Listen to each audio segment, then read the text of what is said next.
Hello, everyone. Welcome in. Welcome in. Welcome into the stream for the end of the first BitCraft Alpha test. It's very exciting to have you all here. So just to give you guys a sense of what we're going to be doing in this stream, we're going to go over basically three main things. So we'd love to do a recap of all of the crazy things that people have built during this amazing 30 days. I think that's absolutely incredible what people have built, both in the game and around the game with Spacetime TV. And then later in the stream, we're going to try and crash the server. So that means we're going to send as many possible people into this thing as are around at the time and see if you guys are up to the challenge of taking it down by just shoving a lot of people into the game.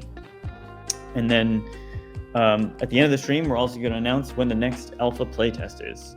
So that should be fun. Let's see. We've got a lot of fun people in the chat here. I feel like I've lost my connection to the stream, so I'm gonna refresh my stream. Let's see if, yeah, that's much better. We've got Yard Bongos in the chat. You gotta love to see it. Can the goblins take it down? I think that's the question. Umbilica's so ready. That's super exciting. Excellent. I think we can also do a Q&A session to go over some of the questions that you guys might have had about the game and the alpha and your experience and see if we can answer those.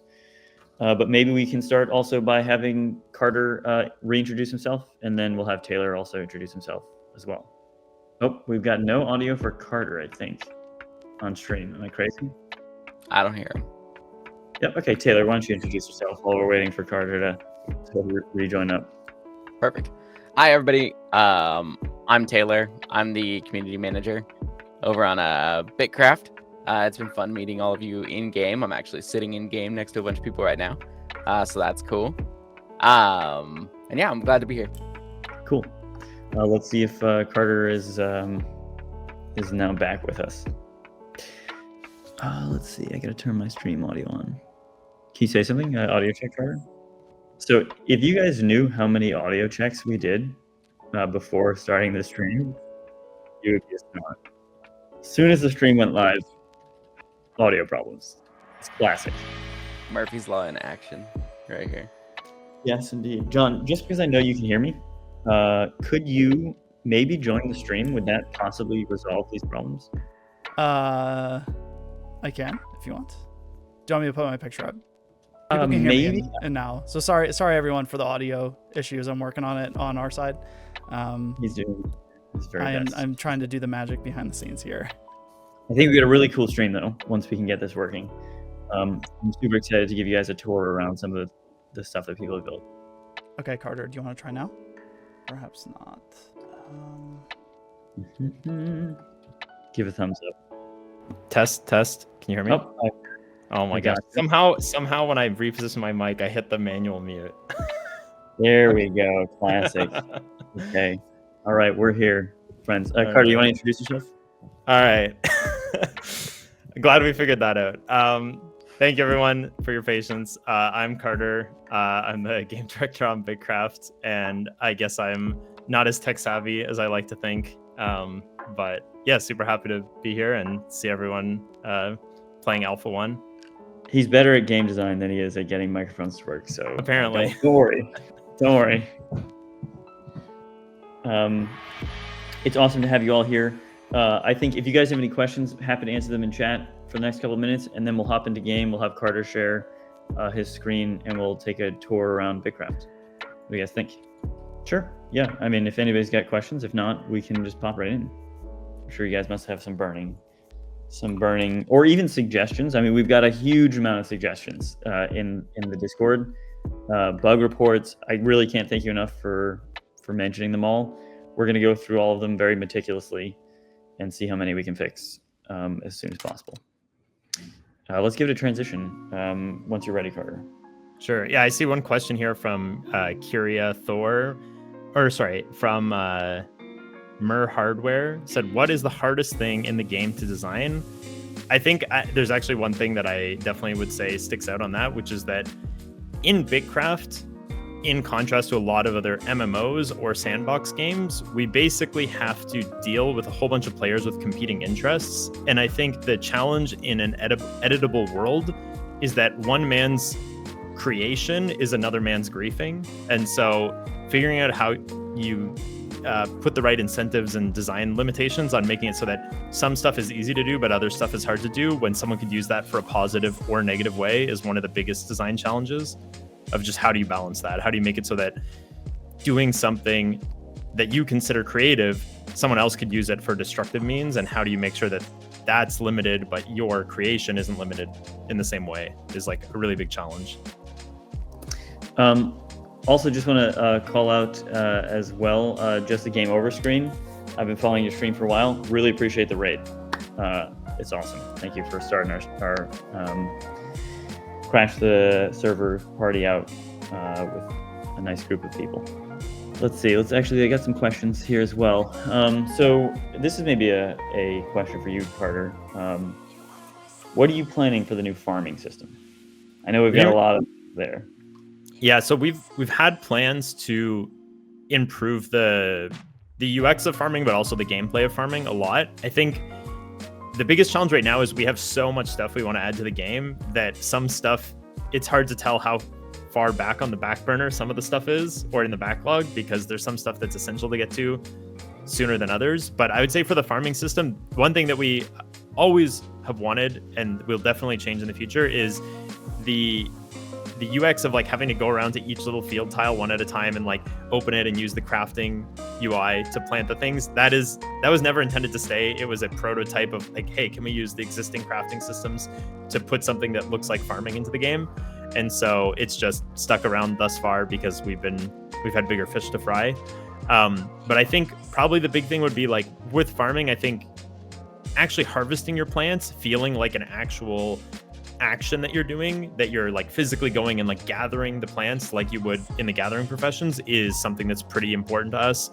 I think how you prepare the farming fields as far as like having to plow them or till them or even re-till them every time you farmed, or maybe every time they kind of get worn down, is something that we've looked at doing. Having to water your plants is also something that's been talked about a lot on the design team. And so I think there's going to be some sort of gameplay refactor that will come to farming at some point. Can't promise exactly when that will be, but it's something it's definitely not its intended incarnation the way it is. Yeah, I guess I'll just say I would call out the game design team for repurposing what the engineers gave them to make a farming system. So the fact that there is a farming system is a testament to their ingenuity, not necessarily us taking the time to design the system that we want to end up with. Although it was very cool to see how much players really did with it and build with it. It's very cool. I think the game design team has showed insane creativity of like, hey, we want to implement this farming system, and the engineering team says, oh, we can't get to that for a while. And it's like, okay, well, we took the crafting system and the passive crafting system and we twisted them into this weird way in the content design and created essentially something that looks a lot like farming without having the chance to build the intended system the way we want it just yet. Has been just one example in farming, but many other examples like fishing and other stuff as well that I think have been really cool to see. Just gonna get to some more questions here. And as people join, we may have to repeat some of this stuff, but we're totally prepared for that before we hop into the game. If you were in the first alpha, will you be in the next? So the current position that we're in is you're not guaranteed to be in the next alpha if you've been in the first alpha. But as with the first alpha, we're going to be trying to get as many people in as possible. And we might have something for you in the future, particularly if you guys have participated and done a lot, to have some events to get you into the next alpha as well. But something to note is this test was much, much larger than any previous test we've had. Obviously, we have hundreds of thousands of, if not million plus people who want to get into the game. But we've also let tens of thousands of people in. I'd say something like 25,000 people were able to have access. Some of them may not have seen it in their inbox, though. Let's see. Are fin darters real? There you go, Carter. That's one. I don't know if you see, but Kaizu does in the chat right now. Let's see. Fin darters are real, and thank you for everyone who helped us figure out what was wrong with the respawning of them. I think it's a great example of why we're doing these alphas. there's going to be some stuff in the game that we design and we implement and we test it at a very, very small scale within our development team of just, a few dozen people testing. But there's going to be some issues that only come up when we have thousands or tens of thousands of people playing the game. And that chance to find those issues and then figure out why they're wrong with all the data we get through the live environment is super critical for just figuring out these problems that we have in the game and fixing them as we progress through the development stages. Yeah, and we have Karen, I think, says, any update on more customization for villages, like signs, different roof colors, or interior customization? So I'll just say a couple things on this. We have so much planned. We've got all of those things are things that we would love to get to, and we will at some point. Interiors in the game right now we're like, hey, we ran out of time. Clearly, that's not what most of the interiors are meant to look like. And there's so much more we want to do with that. I mean, we really want to feel like your own personal space in a place that you can customize and set up just the way that you want and make it look beautiful. I think one thing that I've always been impressed with is how beautiful players have made their villages despite what we haven't given them. It's always interesting to see how inventive they are at making things, at repurposing things that we have in the game to make it look really beautiful. So thank you all for that. I appreciate it. But there's so much more coming, and we're going to really open up the doors about what you can do there. Will there be any modular building, or will it be primarily prefab structures? So we actually already have some modular building. I'd like to make that point. The walls, for example, are modular. That's how they work. We're definitely open to it. Actually, in an early version of BitCraft, all the buildings were modular. We ended up removing that because it was a very complicated system, and it could potentially work, but it was a lot of overhead for a very small team of developers. Yeah, I think it would have meant drastically less content, even if it looked cooler or was more customizable, for just the amount of development resources we had. And so we decided that adding a lot more content that was a little bit more limited was the right way to go for the team size we had at the time. Yes, and so there's possibilities in the future, but already we have some modular content, and we're very much open to the idea. Can we get bridges in the final game, please? So that's actually so. We would love to do bridges, and we would love to do canals, and we will be doing canals and things of that nature. So you should be able to dig rivers and have water flow and all that stuff. We haven't implemented water flow yet. Bridges are an interesting thing because the game is sort of like 2.5D, and players have an XZ coordinate. So if you're on the bridge or below the bridge, that's actually not encoded in the player's position. So we'd have to do something a little bit interesting for that, and or re-architect how it is. Yeah, we need drawbridges or something, or to get clever. Exactly. We've trust us when we say we've thought about this pretty deeply, and we are concepting out some stuff, and so we definitely want to bring bridges to BitCraft at some point. Yes, so bridges are my current pipe dream. They might not be a pipe dream. They might just be a dream, and we'll get there. Will we be able to have pets at some point? Absolutely. If we can possibly get to it, we will get to it. Pets are important. I think even livestock is important. It's fun to collect fluffy animals from the world. We're going to have fluffy round animals for you. They're going to be very round, and they're going to be very fluffy, and they're going to be your pets. So don't you worry about that. I'm so excited to be able to get to do that. That's going to be a fun one. Let's see what else we got here. Sure. Sounds good. So we're going to switch over to the gameplay screen, and let's have Carter share your screen, and then we'll be answering. Yeah, it's all ready. If you can see it, I'm on top of the massive tower, the tower to infinity that players have made. Oh my goodness, you can't even see the ground. So these are the fun things that you can do. Oh my gosh, in BitCraft, which are possible. Now, what would be really cool is if we had voice chat and we could hear them all chanting "dig."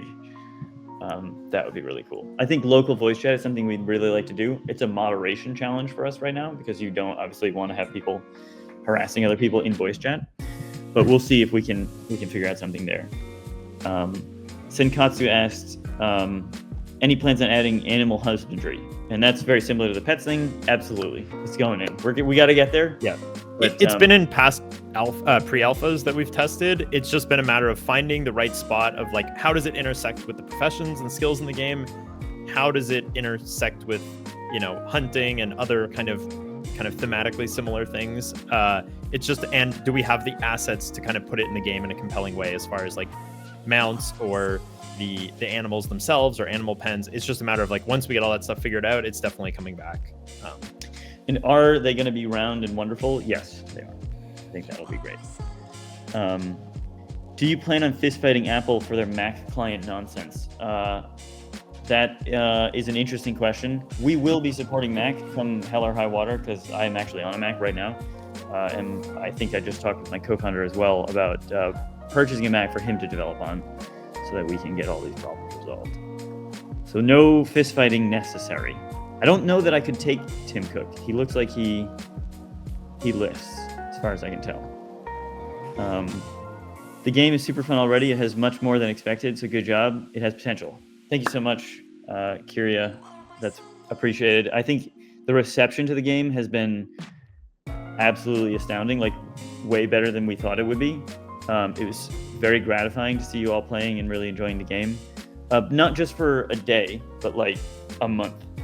That's pretty crazy. The things that people have accomplished in this game, way beyond what we thought people would be able to do. And we are absolutely just at the beginning. So this is the worst version of the game that it's ever going to be. And there's so much that we can do to make it better. And all of your feedback will help in that. And we will listen to all of it. We will take into account. We're going to do things as quickly as we can, one at a time, or at least in priority order. But we will get to them and we will look at all of it. Absolutely, yeah. So if you guys want to follow the stream as well, we got a lot of people in here. We're going to be having more announcements at the end of this stream. We're also going to announce when the next alpha playtest is. We might do some game development on here, talking about some game design stuff. There's a super cool stuff planned, so definitely follow the stream if you get a chance. And we really appreciate that. So Carter, thoughts about an alchemy profession? I know this is something we've discussed before. Yeah, I think the biggest contention between me and Tyler is what constitutes alchemy. I think a lot of games have alchemy a lot of MMOs or RPGs have kind of the fantasy version of alchemy, which is generally like mixing potions and that sort of thing, kind of like potion mixing, as you'd see in like World of Warcraft. I know Tyler comes more from to him, the word alchemy is anchored more in the like ancient kind of Roman, I believe, of like the four humors and like turning lead into gold, that type of stuff. I definitely could see some sort of like herbology or mixing of potions making its way into BitCraft. I think to some extent we have aspects of this under the cooking skill with like making the teas, and I think in past versions we had other more like mixtures of like what you would classically consider more like a potion. Just to kind of add to that, I think the question is about how we would approach it thematically, not necessarily whether we're opposed to that kind of activity, because we want it to fit into our world. And at least in my case, alchemy references a very particular type of thing that happened in the history of Earth, not necessarily in the history of the BitCraft world. Also, I appreciate everyone trading me to give me food, but I have a lot already, so you should save it or share it with other people. How are you planning on figuring out ping issues between regions? For example, last week a lot of rubber banding started happening to me. I'm from EU. So one thing is, some of this is just because we haven't really optimized some stuff, and we can make that much, much better, even from the EU, even with the server where it is now. So I'll just say that. Like, this was the first kind of technical test on top of SpaceTimeDB, and there's much that can be done to improve it. The second thing I will say is, in the future, right, this is just one server, and this is running BitCraft, the world. Ultimately, the world of BitCraft is going to be run by many servers, and we will likely spawn people in regions which are actually run in servers that are near them.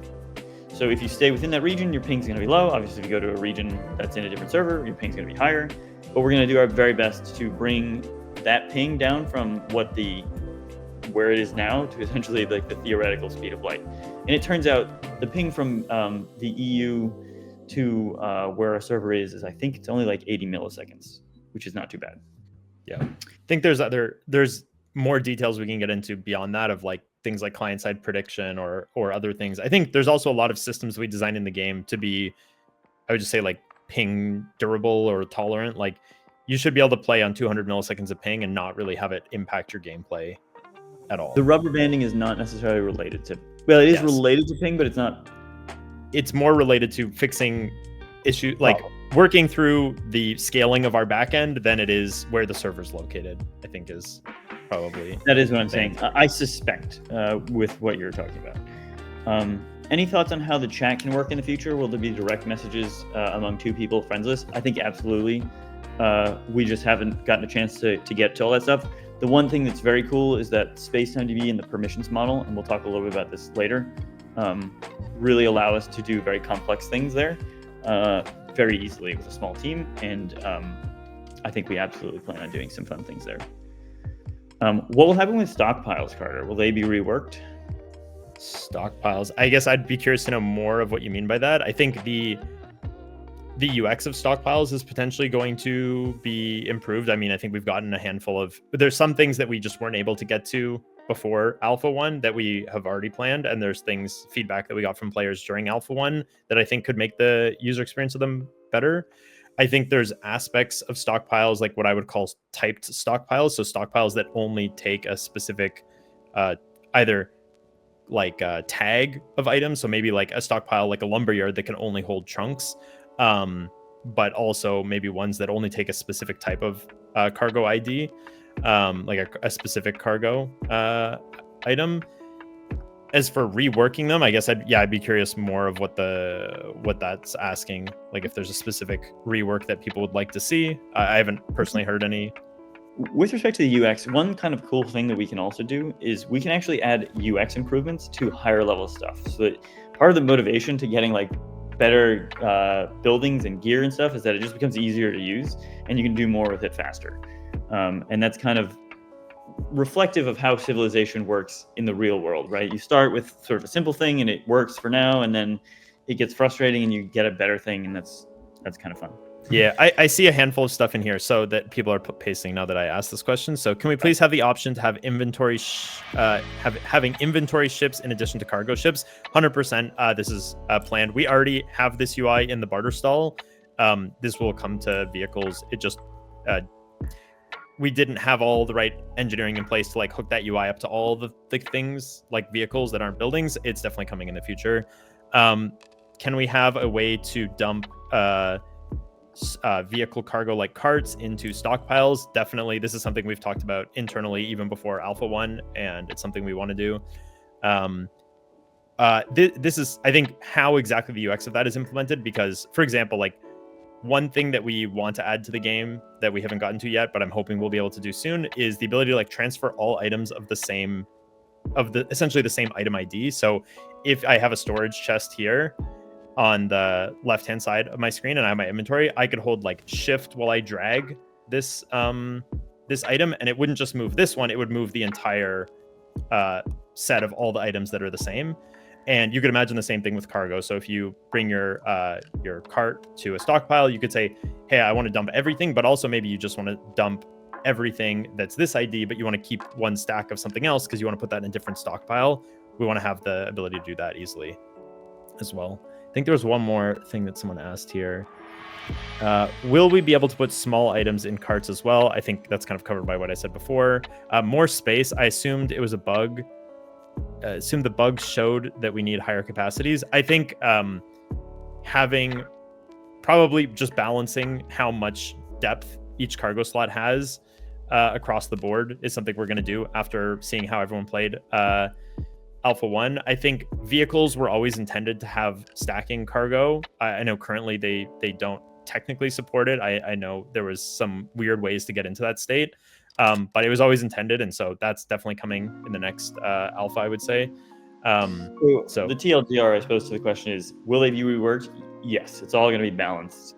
Yeah, I think it's like planned. They'll be balanced and improved. I would say like conceptually they're not going to change drastically, but as far as a place to store bulk amounts of the same types of cargo, stockpiles will still do that, but improving them in every way that we think makes sense definitely coming. We'll say rebalanced, not necessarily reworked. And improved. And improved.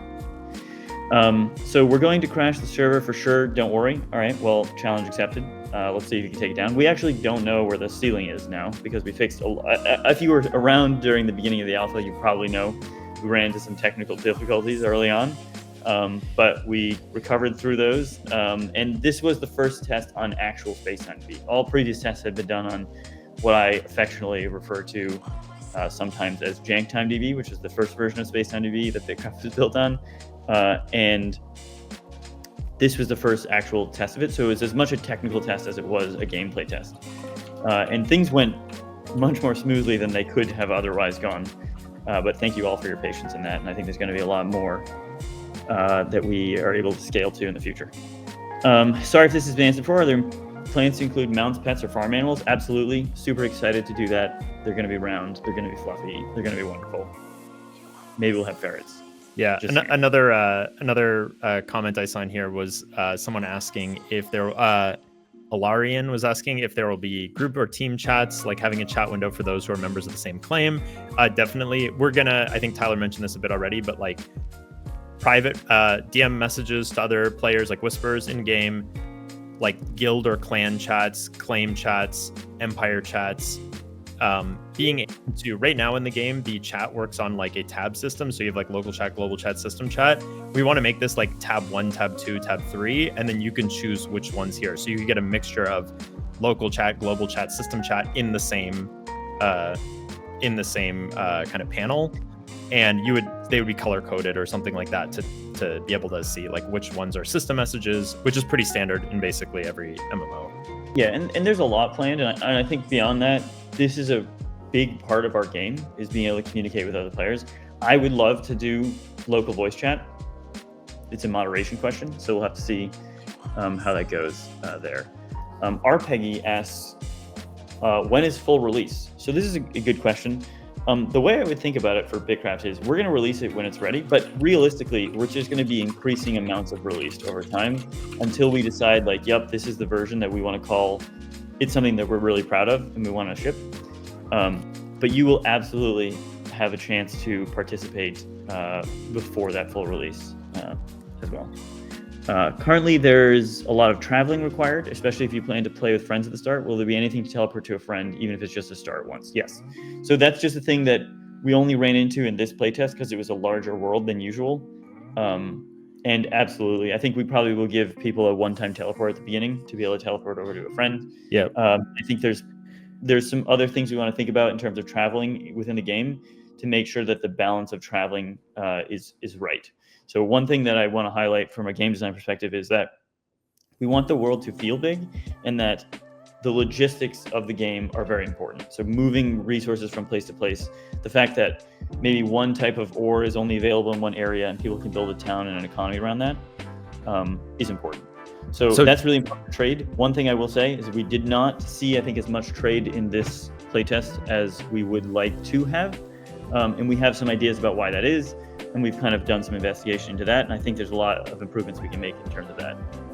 We found essentially that it was more trouble a lot of times than it was worth to trade. And that's just for a couple of reasons that I think we can resolve. Maybe Carter, you can add to that. Yeah, sorry, I just wanted to interrupt with one quick thing. I know a lot of people are asking in chat if they can help with the stress test or they haven't gotten an invite thus far. How can they help? So I just wanted to comment quickly on that. So we're going to be doing a stress test in a little bit.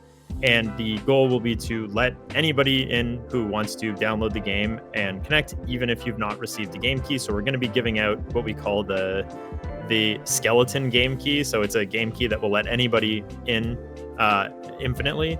And so if you want to participate in the stress test, which will be happening within the next 2 hours, the way that you can do that is go to our Discord, and maybe Taylor or someone else could pin or repin or repost the links to download the build. So if you haven't gotten into the if you haven't downloaded the build yet, there's a link in the announcements channel of our Discord that will link you to the download for the launcher, and then you can install the game. It's a very small download, like 1 gigabyte or less. Just heads up, I also posted in the chat a link to the Discord. as well, the actual message. Yeah, and so basically what you can do is download the game, install it. If you have a game key, perfect, go ahead and log in. If you don't have a game key yet, we're going to give one out shortly that will basically let anybody in. You'll still have to like go through the beginning of making a new character. And then we'll basically kind of organize everyone what to do. I know, John, just a heads up, Lethal Chip said that Coyote's nameplate is missing on the stream overlay. If you can fix that. Okay, let's get through some questions so that we can get into the tour. Actually, Carter, if you want to start hopping around to some notable locations, we for can sure. do that. And can you repeat the question? I think you were asking me a question. The question was about I don't remember it because it's actually kind of far up, but traveling, one-time travel, and trading. then Yeah, so the one-time traveling thing is an interesting one. We actually already have this. I could probably cheat myself the item right now in the game. Yeah, that's very cool. Someone wrote "buy" here. Love to see it. This is a great example of how terraforming the worlds can shape things, and we'll have to keep an eye on in the future. But teleporting to your friends, we actually have an item in game right now that can do this. We were on the fence about including it in this alpha or not. Basically, it's like a one-time item that you'd get at the end of the tutorial. You can use it, you put in your friend's name, it teleports you to them, and then you can never get it again. And so we definitely will have something like this as the world gets bigger and you aren't guaranteed.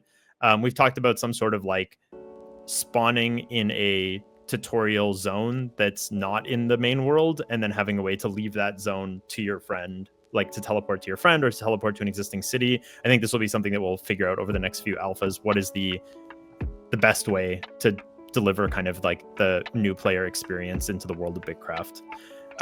As for the trade stuff, I think Tyler was quickly mentioning while I find out where we're going to go. I just want to jump in real quick and just note before it hits the end at the top of the thing. So Yogurt from Mars asked, totally innocently, if somebody actually completes the 1.0 version of the map, like in a year or two, LOL, what kind of achievement will they get? Seems like a grind, but could it pay out? So not only could it pay out, if you've done that, and I know you have, Mr. Yogurt, in this alpha, it will pay out already. So we're going to do something really cool for the people who have done amazing things in this alpha. We're gonna be giving something out on their account. I don't know that it'll be something that you can use in the next actual alpha, but it's much cooler actually for it to apply to your account because you'll have that throughout the entirety of the game. So there'll be something cool there. There's a few people that I would call out, but there's actually a whole bunch, and we're gonna kind of pick out some interesting things that people have done. You can see people on here. So this is awesome. I have never seen someone do this, of taking the campfires and putting the cargo pyrolite ore chunks on top of them to make them glow like this. This is very creative. I think there might be a bit of a shader bug going on here, so I'm not sure. I can't promise that'll stay forever, but very clever and creative use of the assets here. Very cool to see so many people online hanging out here. This is so I guess for people wondering where we might be, we are, the coordinates of this base are, I'll put in chat here, 2224 2070 is Umbilica, which is let me make sure I spell this correctly. So if you've asked a question in chat, I've had to scroll down. I'm way behind. So I'm going to stick up front, and just, if you want to repeat your questions, I will definitely get to them. But you're going to have to send them a few times. So so this is Umbilica. I think Umbilica is interesting because it is one of the oldest standing clans, guilds, whatever you want to, groups of players that have been playing since even before the pre-alphas, which began in 2021, I suppose. So some of the people in Umbilica have been playing all the way back since 2020 or 2019, when the game was in a very early prototype stage. And so it's been awesome to see a group of players like this essentially still playing the game 4 years later, even though we are still in development and still have a long way to go. Seeing player, and I'd be curious to hear from some of these players more of like how they've experienced the changes of the game over the years. It's very interesting. It's super cool. What do you got for an offer? Nice. So we've got a lot of questions coming in because I put out that CTA. I'll just go through a couple of them. eGem's workshop says, will there be colorblind features? So definitely. Also, I'm colorblind, so I often give feedback to the team with respect to things that are colorblind, not friendly, if that makes sense. But yes, I think that's something we're definitely very cognizant of. I would say disability features in general. Would a sort button be coming for the boxes? 100%. Yes, Yeah, it's coming. it's something we were talking about in the last few weeks a lot. Any plans for making more game loops past tier progression? So one thing that I think is missing from the game, which is a pretty important thing, is some of the survival aspects. We pulled some of them out, like the adversity of the game, right? You build walls, but they're really just for aesthetic purposes. Wouldn't it be cool if you actually build them for some kind of utilitarian purpose?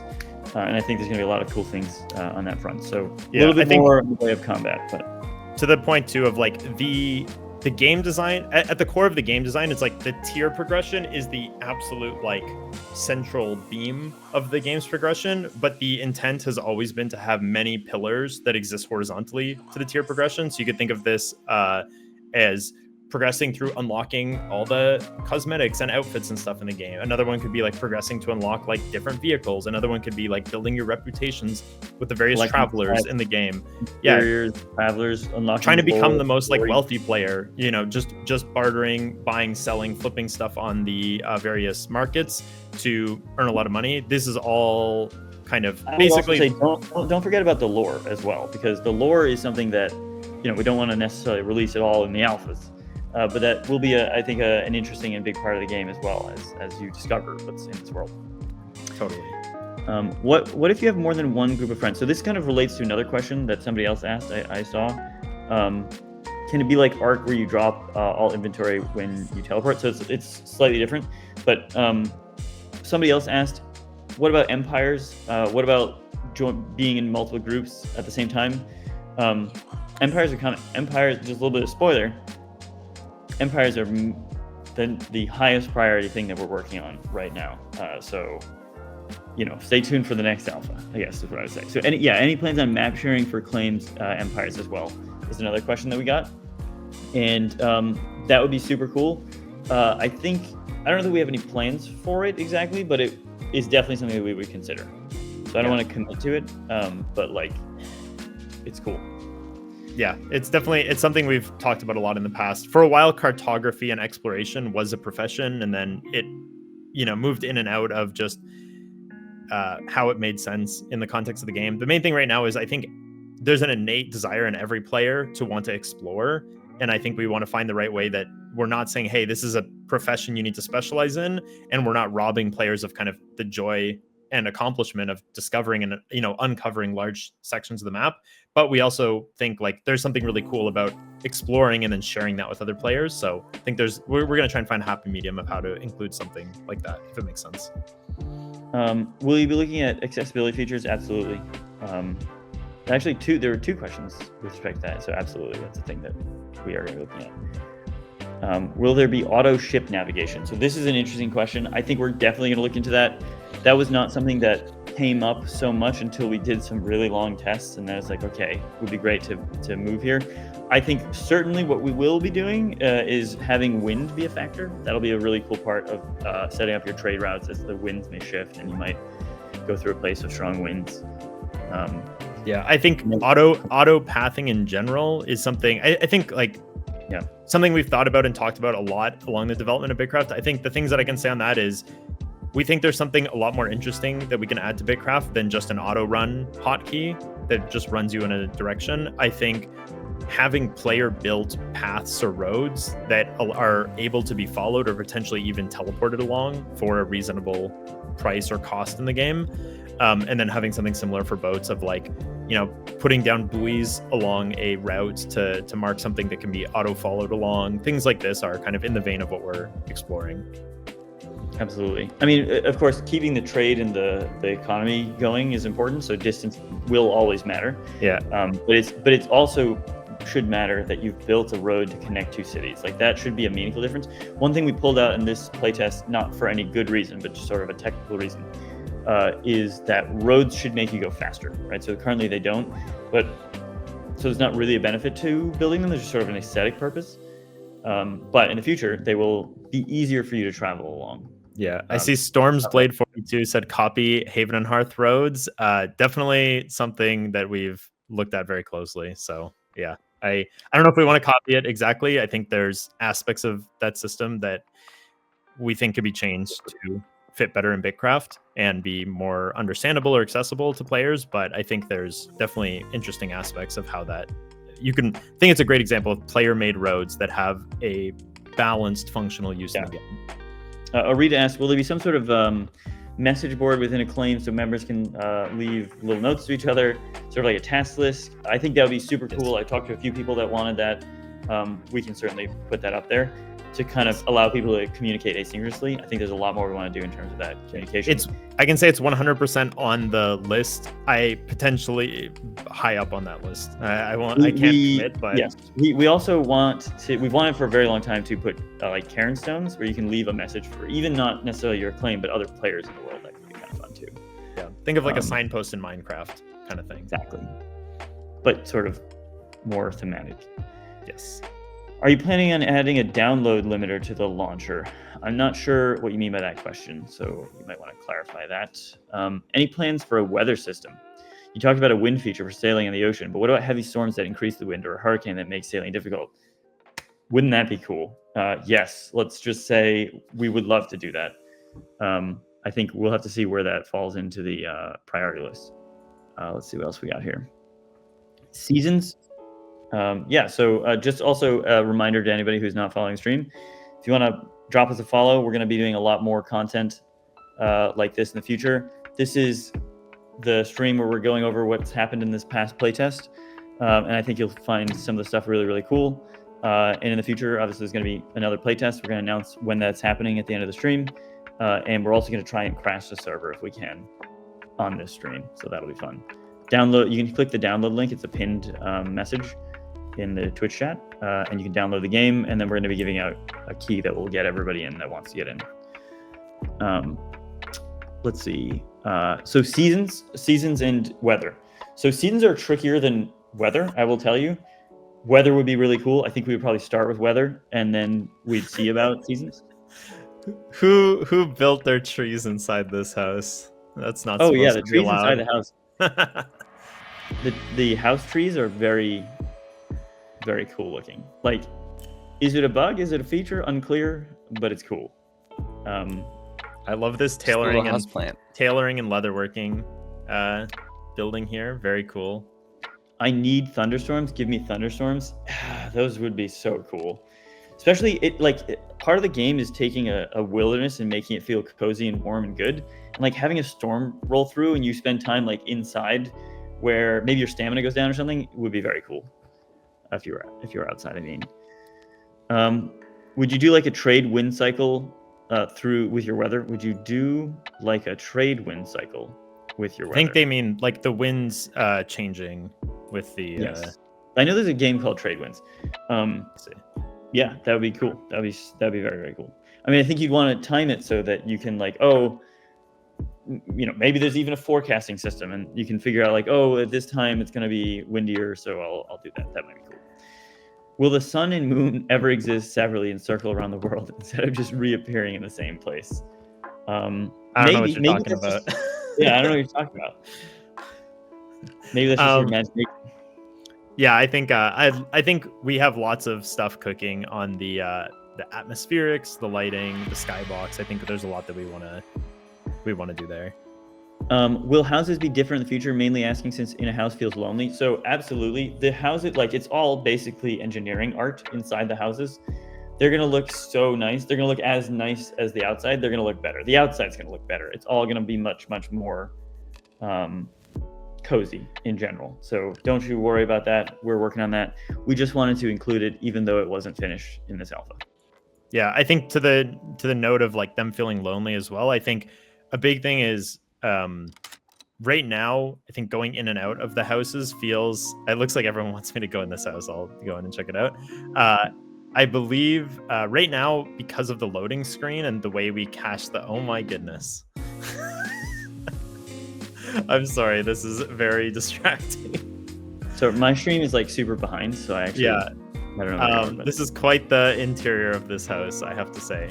But right now with the loading screen, the thing I was going to say is that it makes going in and out of the houses quite cumbersome. And I think through some pretty simple like caching, we can make that process of going in and out of the house much, much faster and smoother, especially if you're going in and out multiple times. I know also bringing cargo from vehicles inside houses is an issue. We have plans to improve that as well. But yeah, I think we want to make going in and out of the houses and even deeper interiors something that is a lot easier to do, for sure. I think it could help trading in commerce by allowing shops to display a sort of advertisement on the map. I think that's just from Swirmal, and I think that's an interesting point. We have actually a lot planned for trade because we just found that people didn't trade as much as we had hoped for quite reasonable reasons. And part of it was, okay, let's say I need to buy a thing. Well, I have no idea if that town has it. In order for them to give it to me, either they have to already be selling it in a cart, or I need to go talk to a person while they're actually online. So you're going to risk going all the way over there to actually find out do they have it or not. It doesn't quite make sense. Some of that would be solved by like a central trading thing, and some of that is probably solved by having a greater density of players in one region. So something we want to keep in mind. But there's also things like maybe you can set up your own cart over there at somebody else's village, so that you can sell something to them rather than having to hope that they're selling it to you, and vice versa. Let's see. We've got we got a lot of chatting about the treehouse. I'm going to skip ahead. Will we be able to reserve our names for future tests, full release? I think so. We try not to give people rewards based on randomly being chosen for the alpha. So as soon as it becomes not random, I think that's when we can commit to this being like first come, first serve basis. Already there's the hub that you can sign up on, and you can get a username in there. I think we got some cool things planned for that as well in the future. Let's improve. Okay, will there be a way to see Acclaim's members levels, tools, and sources equipped? I'm a lone smith in 15 people settlement, and I have to use Excel there in my time to keep everyone upgraded to max. So that's a great point. I think, we're at the very, very beginning. There's an element of we could let people build their own tools. There's an element of we could build our own tools inside the game as well. We'll have to see, I think, what happens there. I don't know if you have any thoughts on that one, Carter. Yeah, I would say something similar. I think there is the thing I would say broadly that's guided our development focus thus far is anything that is adding functionality that you otherwise can't do in the game that enables the game to kind of become the game we want it to be is the absolute highest priority, and is by and large the only thing we've had time to focus on thus far. So adding the ability to invite someone to your claim, or adding the ability to recruit someone, create a recruitment listing. This is something that fundamentally changes how you can play the game. Anything around adding more information or convenience stuff is 100% stuff we want to add. It's just been lowered down on this list that we basically haven't gotten to it yet. It's stuff that we really plan to focus on adding to the game over the course of the alphas. And so anything of being able to see who's online on your claim at a given point in time, being able to inspect other players to see their levels, being able to search players based on certain skills or levels. All these types of things are examples of things that we want to add that are pretty easy to add, that add a lot of change how much information you need to keep track of outside of the game. But right. They don't fundamentally let you do something new that you couldn't do before, and that's why they just are a little bit below some of the stuff that we're working on right now, such as empires. Yeah, and there's also, somebody asked actually explicitly, would there be something like a shop stall as a cart for the traveling merchants as well? Yes, that's one of those things that helps people. You don't need as much information. There's a lot of ways to solve game design problems, and one of them is to allow people to see more information. Another one is to just make it more convenient that you don't need to see that information. So for example, if you can bring your cart to somebody else, then you don't need to see what people are selling. You can just sell what you want to sell, if that makes any sense. So it's a thing we're considering. Let's see. Whoa, here. Got a lot of messages coming in. Are there any specific changes to progression or the ways skills interact with each other that you notice and can talk about changing? Carter, do you have any? Can you repeat the start of that one more time? Sure. Are there any specific changes to progression or the way skills interact with each other that you noticed and can talk about changing? Talk about changing. It's a good question. I think like one thing to progression is one thing that we realized was improperly set up within the first few days of the alpha, and we had to make kind of a drastic change to fix, was the crit system. This kind of spans all skills, but the issue that this had is that your crit chance was based on the difference between the resources level or the crafting recipes level and your level. And so the issue that this caused is that because the XP for all tiers of stuff was the same, it made it that the fastest way to level up was to gather the lowest tier of resource, because the crit chance became so high that you're essentially doubling your rate of XP and your rate of gathering for the lowest level stuff. The higher you get, that actually meant that like the amount of XP per hour supposedly that you can get gets higher and higher as you level up, which is what we want. But we want that to be by following the higher tier resources, not by continuing to gather the lowest tier of resource. And so the way the crit system was set up is very old and kind of had been ignored as we'd done these small, like low level tests a lot internally, and seeing kind of people play the game for a lot longer, a lot deeper than we've had the chance to internally, made it obvious that like this is just completely balanced the opposite way that we want it to be. And so we quickly nerfed the amount of damage bonus you got from the crits, just as a very like blunt fix to the problem. But this would be an example of a place where in the future we want to rework the way that system works, so that. Sorry. Yeah. Also, in the interest of time, do you want to just call out like the different cities you're going to? Yeah, for sure. So right now I'm still in Umbilica, which is has a very cool layout here, and then I also quickly showed their farms, which is across this walkway. Holy crap! Look at those. The molten boulders. I was like, I didn't remember when we added volcanic glowing rocks to the game. That must have got added without me. So let's talk about some of the other communities that have been in the game. Maybe we can pull them up on stream. Yeah, I'm just cognizant of the time as well, for sure, because we're going to want to get to the crash the server party and see if you guys can even. I don't know that I believe it, that you guys can take it down. All right. And while you do that, I'll just answer a couple questions. Although their butts popping in. We're doing some quick jumping around. Indeed. All right, so here we have Tortuga, or New Tortuga, I believe. Just a quick chat call out here. This person asked, any free alpha keys being given out? Everybody's going to be able to get into the alpha in about 20 minutes. We're going to have you click the download link, download the game. We're going to give out a key that's going to be a secret key that anybody can use to join the game, and we're going to see if we can crash the server. So give us a follow. Stay tuned for more content, and definitely try and get in the game. This is quite another interesting city. Not a cult, though. Not a cult. I believe this is Thor's group. I believe so. Yes, we will definitely check out the farms. I know also that this village did some quite interesting stuff with the insides of their houses. We'll be able to move some of the UI elements around. Chat in the bottom right is hard for some people to see. I think this is something that we're going to improve just in general. I think this is all going to get more and more powerful over time as we get some time to develop.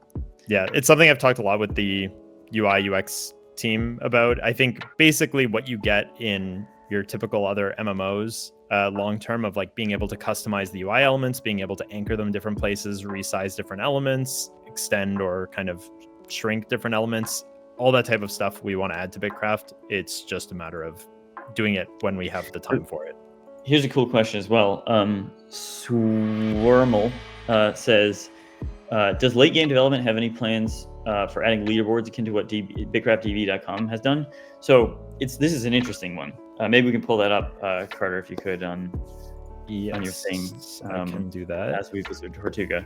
But we always planned to do leaderboards. That was definitely a thing we were going to do. We didn't have time to do it. We ran out of time. BitCraft is built on top of another product we've created called SpacetimeDB. I'll just quickly explain what SpacetimeDB is. So SpacetimeDB is a backend for BitCraft. It's the whole backend. So what we do is we take the logic of the game, we compile it to WebAssembly, and we upload it as a module into SpacetimeDB.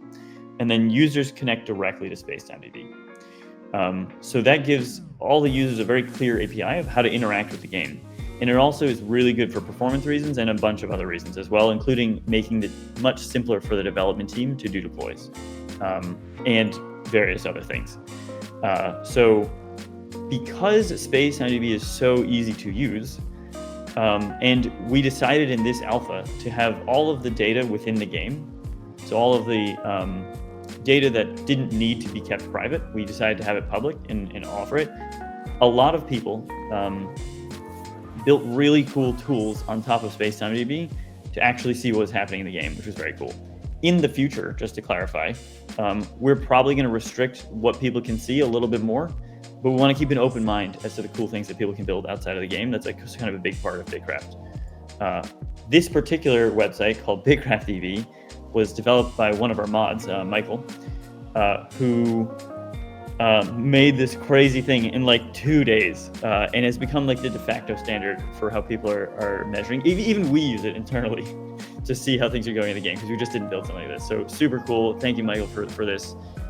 Here we have the leaderboards. So you can click on each skill and see who's at the highest level for all the different skills. And one cool thing you can see about this is most of the skills actually have a different person who's number one, which is exactly what we wanted to see for this type of a game, is that people specialize in their own thing. I don't know, Carter, if you have anything to add to that. Yeah, I mean, I think it's super cool. I think BitCraft DB and some of the other tools and kind of things that people have built just scratches the surface, I think, of what people are going to be able to do because BitCraft is built on Space IMDb long term. And I think something we've talked about in the past is even third-party stuff which can not just read but also write to the game. And, you know, for example, being able to manage your empire through like third-party, kind of building your own third-party tool that uses your player login kind of authentication stuff to operate the empire on behalf of your kind of your own logic that you decide or you define, whether that's written in SpaceTimeDB or on some third-party thing. So the whole purpose of SpaceTimeDB was also that the purpose of releasing it as its own product is we were using it and we found it was like really good for making games, made it very, very simple to make an MMORPG, and we wanted to release this to the community. My goal is that an indie game developer should be able to make an MMORPG like a solo dev, or at least a small team of like 5 or 6 people. That's been completely intractable as of right now, and I think it's totally doable. And I would encourage you, if you're interested in that, to check out SpaceTimeDB. We have a Discord. If somebody wants to slap the link in the chat to check out the SpaceTimeDB Discord, or check out the website, spacetimedb.com. And definitely give us a star on GitHub. We'll appreciate those. That's very helpful as well. Wardogs411 says, check out the game called Eco, and then a bunch of text about that. We have checked out Eco for sure, very much so. So it's definitely a thing that is relevant.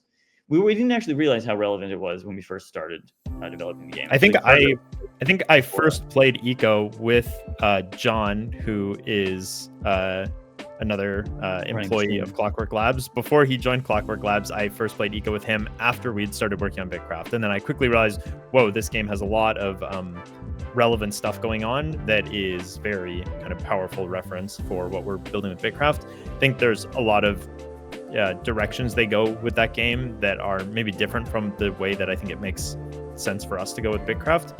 But it's an amazing source of reference of just like, hey, if you do go this direction, how does that pan out?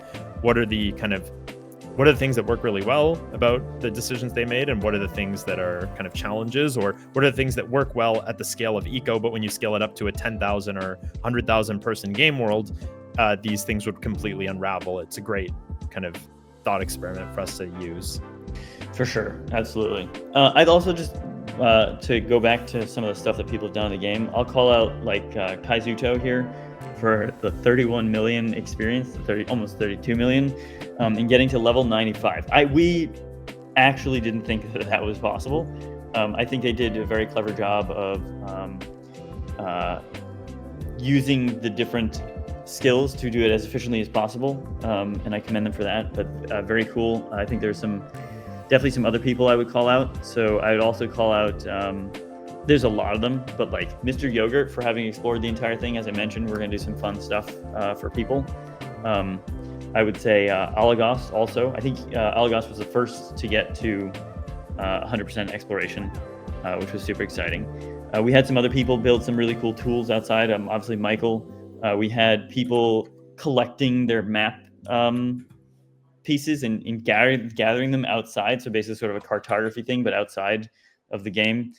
We had Metalstorm, who got really into the weeds on some of the space time stuff and built like a map of where the resources were and all that cool stuff.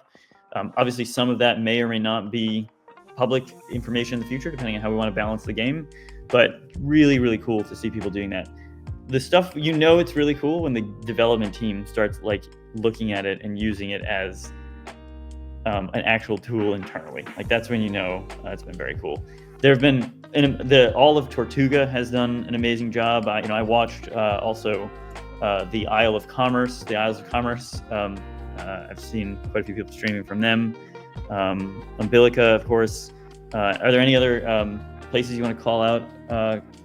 I'm going through a few right now. I believe this one is called Witchycroft. This was a cool base that one of our staff found as just sitting kind of here nestled in the coniferous forest, and it's quite spooky. I think the name is well earned, and it's pretty cool just to see like a little small claim here in the wilderness. I think it only has a single member, mmorpg. So congrats on making a very picturesque village here. This is very cool. I'm actually standing next to mmorpg in game right now near the pillar. Awesome. I'm gonna jump around to a few other ones here. There's the Elysian Empire as well. Luden's Empire. We're gonna go to Luden's next, I believe. There's also, there's a lot of them. Some people have sent me videos. It's crazy. We'll see if we can get through some of them just to show you what people have made. Also, for anybody who tried to contact me over the last few days, was unable to get a hold of me, sorry about that. I've moved now across the country. So hopefully that means more streaming for you, because I'm going to be more available. Instead of being on the West Coast, I'm going to be on the East Coast, so I can be up earlier. I'm not as hardcore as Pirate Software, but sort of starting stream at 12 a.m. and then continuing until the morning. So very cool to see a bunch of people here. Let's take a peek inside their house and see if the inside looks as cool as the outside. Whoa, very cool layout. I think they could use some more of this central space more functionally if they wanted to, but very cool to see these little side rooms laid out in kind of different themes. So we've only got, I think, like 305 people in the game right now. You're going to have to do better than that if you want to take it down also. So we haven't given out the key yet. Of course, we're going to do that. But if you do have a key, get in the game.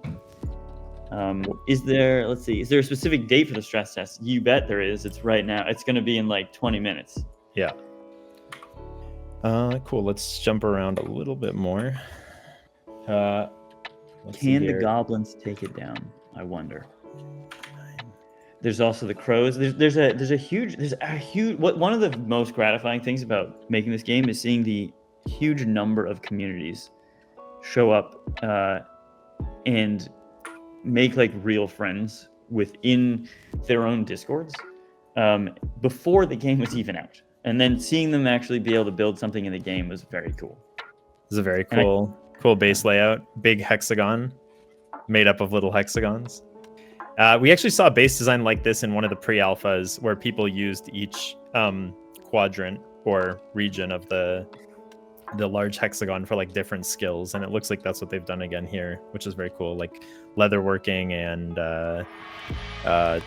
tanning and stuff all here. You got all the grinders and masonry stuff here. You've got the more grinders and ovens here full of bread, which I can yoink.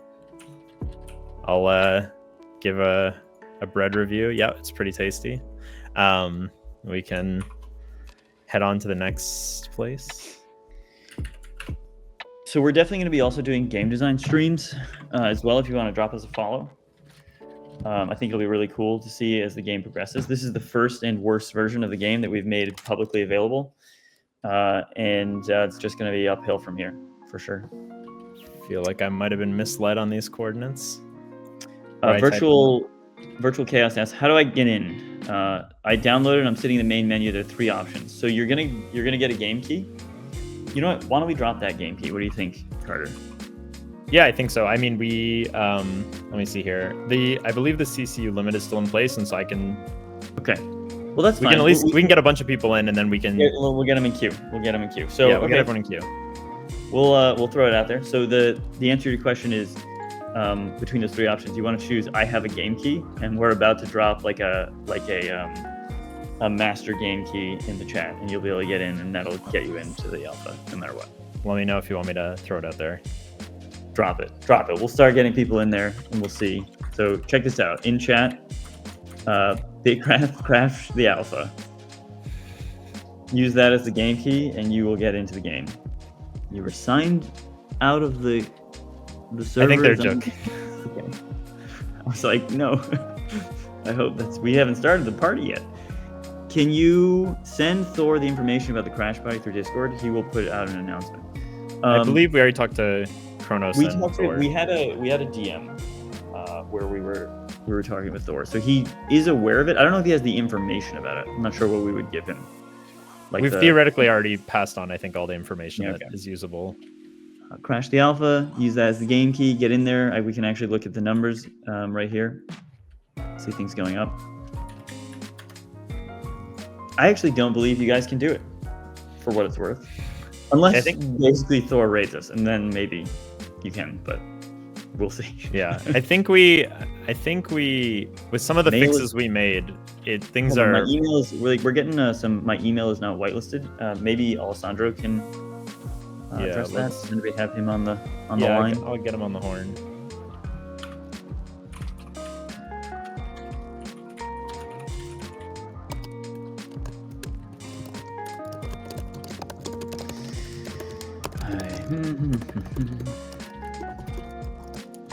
This is quite a cool little base over here. I like the central well in the center of the roads. It's crazy what people have built. The Tortuga boat fleet is quite impressive as well. I love that one. Okay, some of these places. I also we're gonna want. I have the name of one as well. It's called Port Royal. I added it to the doc. There's Iridia as well. The Stark Empire. Stark Empire started sort of midway through the game, and they were quite welcoming to new people, which was very gratifying to see. I think one of the things, so you guys know, when we've been developing this game for a long time, we've done some playtests before. They were all under NDA. But what we saw early on is that people didn't want new players to join their town because they just kind of mucked things up with low-level stuff. So we rebalanced all of the game content to make it so that you actually love when new players come along, because they have all those low-level resources that you actually want to be able to build your high-level stuff. And so it totally changed the dynamic of the game, and that's been one thing about the game design that has really worked quite well. So you should see the Horizon Alliance. Impressive towers. One thing I will say, which I know people are probably aware of, and I guess it's worth mentioning that we're also aware of, and we knew this would be something people would do going into Alpha 1, and it's something that we'll be fixing in the future, which is that kind of the game systems that lead to the incentive to build your claims like this, such that nobody else can claim in these empty pockets, but you're not wasting your claim tiles on this space. This is something that's going to be improved in the future. We have a kind of a concept called claim stability, which will basically make it so that building kind of very unstable claims or very sprawling spiderweb looking claims will also be very expensive. And so actually filling in all these gaps will be cheaper than leaving them empty.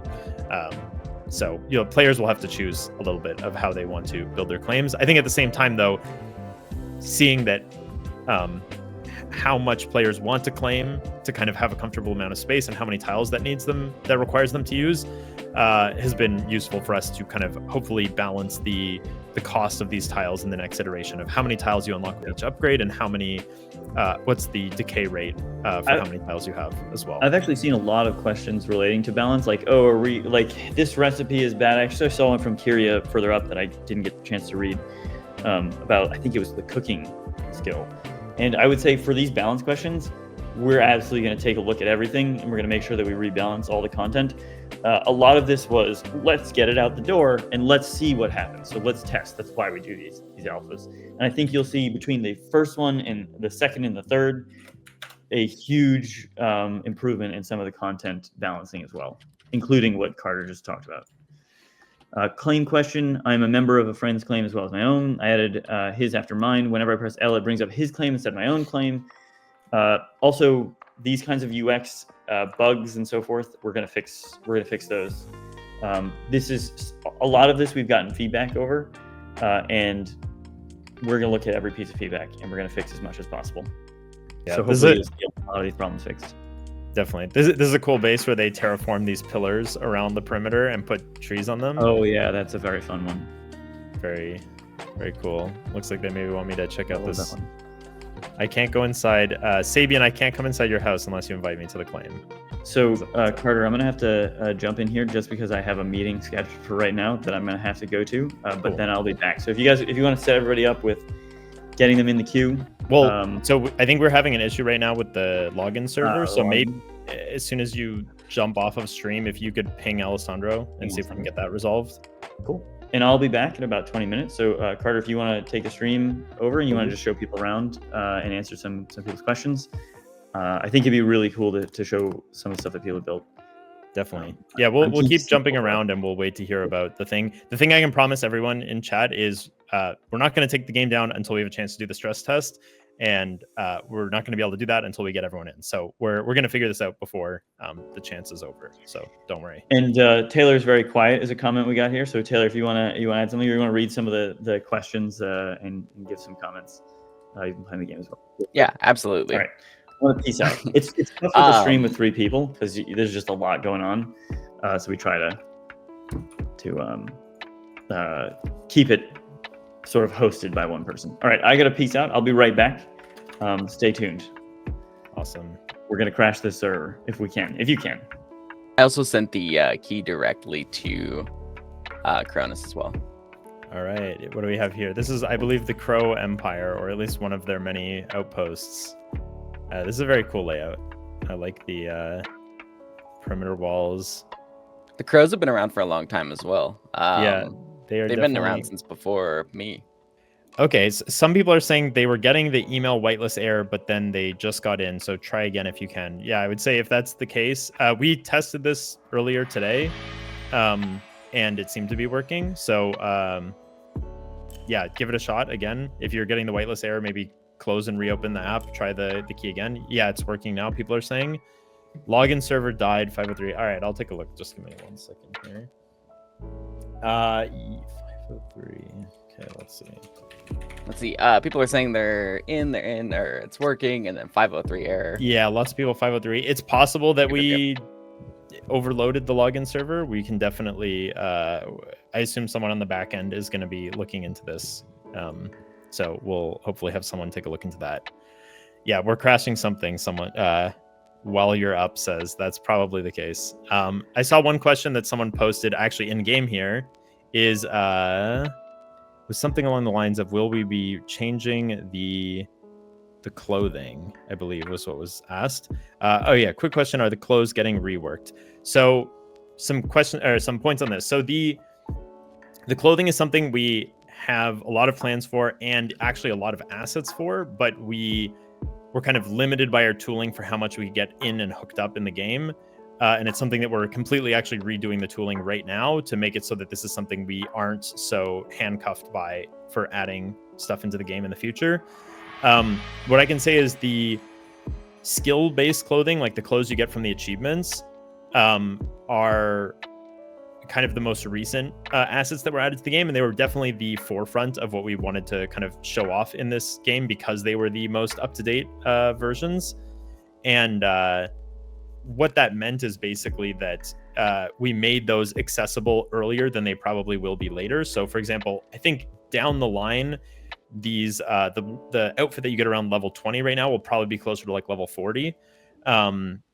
Just in terms of the visual progression, but we wanted to make sure that everyone had a chance to kind of see the clothing and access stuff, especially because the non-skill based clothing was something that we didn't really we didn't have a chance to flesh out very much in the content for this alpha.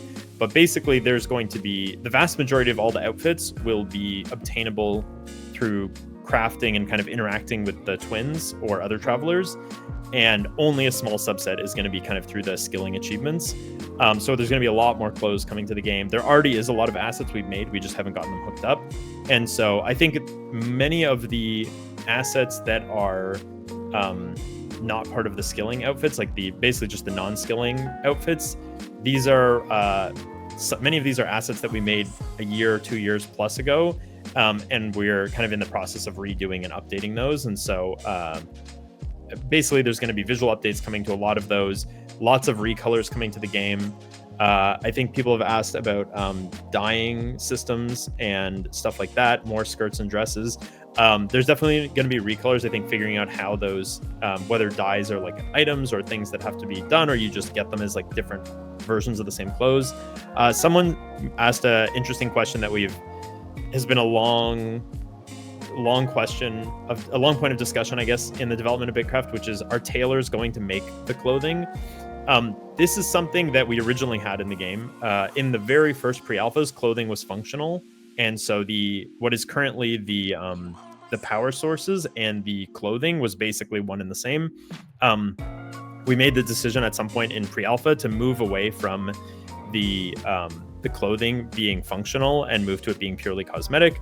I think letting players kind of express themselves in a way that doesn't dictate their stats is something that I think is important to the philosophy of BitCraft. It was something that we thought just made the most sense. The question from there became like, should you have to be a tailor if you are interested in crafting and collecting a lot of clothes? And I think for a while we had like leather workers could make like leather clothes, blacksmiths could make metal like armors and stuff like that, and tailors could craft all the cloth clothes. But it became kind of apparent that making it so that tailors kind of had this monopoly on most of the cosmetics in the game didn't feel fair and kind of balanced between all the skills. It led to a lot of people picking tailoring, not because they were interested in being a tailor thematically, but because they were just interested in getting the clothes. And so we decided, at least for now, I'm not saying it won't change, is that maybe tailors make some ingredients that are used in clothes making, but the actual making the clothes will be part of a separate system. So maybe it'll be, it won't be a profession probably, because it's something we want everyone to have access to. But it might be like a non-profession type skill, or an aspect of the game you can progress in. Let me just see here. We got a lot more stuff. 503 with the occasional 502 on the input access key. I would say keep trying for now. The login servers being smashed to pieces, Lethal Ship says. I probably would agree with that. Yeah, just keep trying to log in. I think the login server is probably getting overloaded right now. Flighty Ferret also said they have an invalid version now. It sounds like invalid version. If you have the invalid version, it means that you are likely on the. You need to go back to the launcher and do an update. I can double check. What we have there. It looks like we have. Interesting. Let me see here. I'm just trying to read so from. We're pinged 100,000 people just now and told them to log in. All right. Yep. Well, that can cause some impact. That's for sure. Best of luck, Alessandro. On the back end there. We have faith in you. All right. Well, we'll. Oh, it looks like maybe it's just a problem for new people setting up for the first time. Yeah, I think that's definitely the case. Yeah. Sweet. What ripped notes? What is this even? I guess this has got a new icon maybe? Or I don't even remember. I don't even know about this item. What is this? Oh, it's a power source to protect from the heat. That's cool. I didn't even know this item existed. Very cool. Sweet. Let me go back to chat. Never mind, Sorry, it's not just for new people. One of our coworkers just messaged me saying they can't log in either. I assume the login server is essentially getting DDoSed right now by all the people who are trying to log in. So we'll just keep tabs on that. I think I'll just try to keep answering questions here for now while everyone tries to get in. The good news is, I mean, if I open this and I move some stuff around in my inventory, it looks like the server is holding up the game server is holding up quite fine. I think the login server is maybe getting overwhelmed, but let's keep trying to get more people in here and see how far we can push it. Yeah, so for everyone who's here, definitely drop us a follow on Twitch here. We're obviously the alpha is ending today, but I can almost guarantee that between now and the next alpha, we'll do some sort of streams for showing off, talking about game design stuff with BitCraft, talking about more development aspects of BitCraft. I see Lethal Chip posted here, should have made the login server on SpaceTimeDB. It was definitely something we considered. The only reason it's not on there right now is we don't have full support for private tables, which would, because there is personal information like emails on the login server, we don't currently have that running on SpaceTimeDB. Once that feature is supported in the very near future, we possibly could move the login server onto SpaceTimeDB as well. Yeah, I think it's very likely that the hub, for example, ends up on SpaceTimeDB down the road when it makes sense, when SpaceTimeDB supports all the stuff we need to properly host that. Pigart in chat. I can't believe the betrayal we're getting right now. Yo, Bill Gates, fix these servers. We're trying to play here. Okay, I see a question from Atomic Pie. What are your opinions on scripting to automate some things in the game? So if you're talking about like us providing the tools for you to automate stuff in game, I think it's something we've considered, but I think at its core, BitCraft is not an automation game. We're not trying to make Factorio here. We're trying to make a game where essentially like the automation or the scaling that happens in BitCraft is by organizing a lot of players together. And so if the gameplay becomes so tedious that like the main desire is to automate it, I think we'd rather just put quality of life features that make that smoother than just make a way to automate it, because that's just not really, I think it's more fun to have a village of hundreds or thousands of people all working together with gameplay UX that makes that fun than to have make it so that players need to build automation in the game. And if you're talking about outside automation, like essentially like botting your client, it's definitely not something that we're allowing at this point in the terms of service, and probably won't allow. I think anything that we allow will be stuff we allow through the in-game client. Hey, Carter.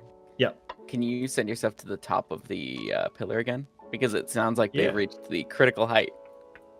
Sounds unlikely, because I believe the max height is extremely high, but I could be wrong. They said at this point the terraforming site has begun to sink into the pillar. That might just be actually, I guess that's possible. I mean, I see it here. Fine. I think it could just be a client bug. I'm sure probably people were not designed to go this high. I don't think we've ever tested players going this high in the game. So that's fair. Let me see. I saw a few more questions in chat. Are there any rules for content creation? Can we make videos using alpha footage? I'm sure there's some rules on content creation. You definitely are allowed to use any footage that you record, or assuming that you have the rights to it, like it's not someone else's content, you can make content around that. So yeah, At basically, the moment, I think it's closed alpha footage is available. yes. Is So allowable, not pre-alpha footage. yes. So the NDA for the closed alpha, or the pre-alphas, which was basically anything prior to April 2nd, I believe, any of that was part of an NDA, which hasn't expired. So that footage is not, it's still under NDA as far as I know. I think there's been talk about if that could be lifted in the future. I don't have an answer on that today, but any footage that you've captured post April 2nd is totally fine to use. So the game server is alive because the login server is holding people back. Yeah, that might be a little bit of the case, but it sounds like a lot of people are making it in. So hopefully we can get it busy soon. Just reading. Sounds like persistence is the key in this one. Yeah, it sounds like persistence is key. So keep trying, and we'll see if we can get everybody in here. It's curious to see that a few of us are still standing on here, but everyone else is sinking into the floor. I'm not sure what's causing that. We'll have to see. I remember this happening in a previous test as well, where once it started to get up high and people weren't actively contributing, they would begin to sink in. I see. Maybe that's like refreshing their character or something. We can. Yeah, look, Faye is like. Do some like debugging. 5 blocks down. Yeah, we'll have to debug this a little bit after the alpha. Let's see. That card's gone. If you want to see a starter camp, I'll go check out some other players' bases. Someone said 1766 771.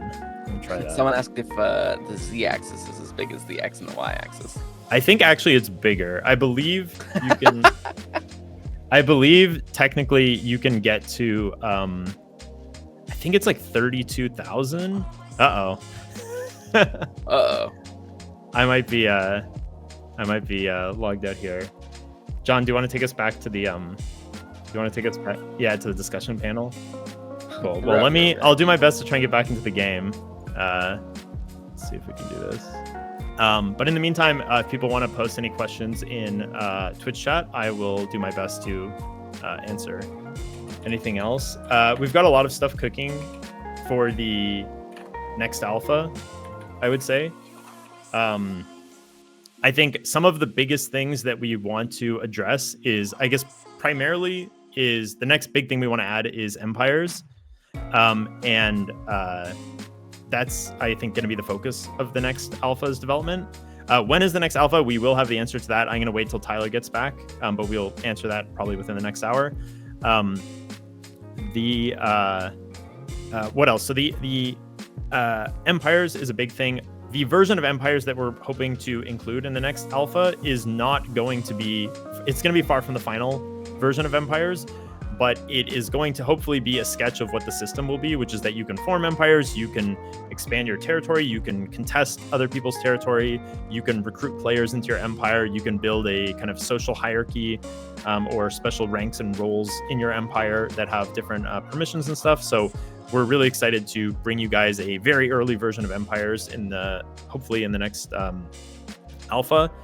And then we are also hoping to bring a plethora of bug fixes, exploit fixes, content improvements, gameplay UX improvements, all sorts of kind of smaller things. I think there's been a lot of ideas that we've had before the alpha and especially throughout the alpha from all the great feedback that everyone here has been able to give us. And so that's going to be something that we end up incorporating hopefully into the next thing. I think probably the next alpha, we're aiming to ship that as soon as Empires is ready. And so a lot of stuff that we want to get to, we might not get to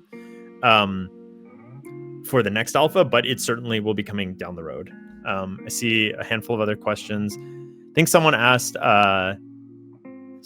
have I ever done PvP in Haven? To which the answer is yes. I've been playing since World 4 and I've done my fair share of basically everything in that game. But I'm not as hardcore as many of the other players I've played with. So you can do with that information what you will. You said more clothing. Will that include more profession clothing? Yes, definitely. There's profession clothing coming for even higher levels. The plan is to, at the very least, support up to a soft cap of level 100. And so we're going to have tiered content and profession clothing kind of advancing through all of that. Question, can you keep the alpha running along with development? This is definitely the medium-term plan. So for the alphas we're doing right now, there's a certain aspect of like, in order to maintain kind of the live ops of the alpha, like making sure we can kind of continue to support all the players in the game and continue to add content to the game. These are things that are hard to juggle at once. And also there's not really enough content in the game to keep people kind of continuously playing. And the other aspect is that a lot of what we are doing is changing stuff that especially affects the early game and the progression in the game. If we made major changes to the onboarding, to the spawning of new players, to the establishment and upgrading of claims, everyone who's already played through that right now, if we just continued this playtest indefinitely and just added these new features, it doesn't allow all the people who've already played through these things to test them again, which is a really important part of the feedback that we want to gather. So that's the main reason for kind of ending the alpha, having a time for us to just focus on development, and then launch another alpha where people can play through this stuff again, give us feedback on the delta, and hopefully we can continue to iterate to get the game into even better places. What do you mean by contesting land for other empires? Can you explain a little? So the intent has always been that empires will be kind of, in the broadest sense of the term, PvP, and that it's player versus player. If some players form an empire and some other players form another empire, the whole kind of end game of that is to compete over territory and see who can be the empire that owns, the most of the world in terms of territory. And so the way you'll do that is not necessarily by doing player versus player combat, but you'll be doing player versus player competition of competing for resources. You can imagine like a tug of war. You can imagine like claims kind of like interacting with each other to lower each other's supply levels. Mechanics like that will kind of be how this first comes up in Empire warfare. But it's something that we want to expand around that core as we develop empires more and more for whatever makes sense in the game. Someone wants to know if we have any recommended system requirements that we're going to be aiming for. Yeah, it's unfortunately just not something that we can give a clear answer for at this stage in development. Our intent is that we'll be able to run the game on a very, very wide range of devices. For some context, we originally, in the very early stages of development, we were trying to support a mobile build of BitCraft as well. It's something that we want to return to supporting down the road, but for now, in the pre-alpha and alpha stage, we are only supporting desktop, but I guess hopefully that gives you an idea of the type of machine that we want to be able to run BitCraft on. So basically, if it's a computer, you should be able to run it. So like a Surface Pro or a notebook style computer, we hope to be able to support those in the future. But I can't. We don't know enough about the optimization and long-term kind of requirements at this stage. Let's see here. You don't have to click any buttons to join the stress test. As long as you're in the game, you're in the stress test. Exactly. Allowing non-claim owners to own a stall would make trade cities much easier. This is something that we've talked a lot about. It's definitely something we have plans around, and I guess stay tuned. But yeah, I definitely agree. Let's see here. Will you consider not locking game progression under tools? It's definitely possible. It's something we've considered in the past. I think it's just a question of what is the right way to gate access to the next tier. I think the reason why it exists with tools right now is we wanted to make sure you can't just entirely skip a tier. So if the tools aren't needed to gather the tier below, then what you could simply do is just stay in the first biome with your flint pickaxe, and you could mine ore or mine stone until you get to the point where you're level 30, and then you could just go mine tier 3. And part of the design for the content progression in BitCraft is that we want you to have to progress through the tiers, and the nature of needing to use the perfected tools. If you look through the crafting tree, every perfected tool uses a combination of every other skill at that tier. And so what it basically guarantees is that in order to reach a tier, the next tier, say tier 3, you need to have at least one player who's helped contribute a tier 2 kind of level of every ingredient that's needed to go into making the tier 2 perfected tools, which allows you to reach tier 3. So it kind of guarantees that we maintain a balance of needing all the professions and needing to work through each tier to reach the next tier. Could it take a form of other than tools in the future? Potentially, but that's why it exists like that right now. Will gates become closable? Yes, this is something we want to plan, and especially as more of the survival elements get cranked up, it's something that could be important for that as well. I can't get into game right now. If I can, then I will definitely hop back into game. There's a couple of interesting questions here, like what do you think about people being able to move their entire claim?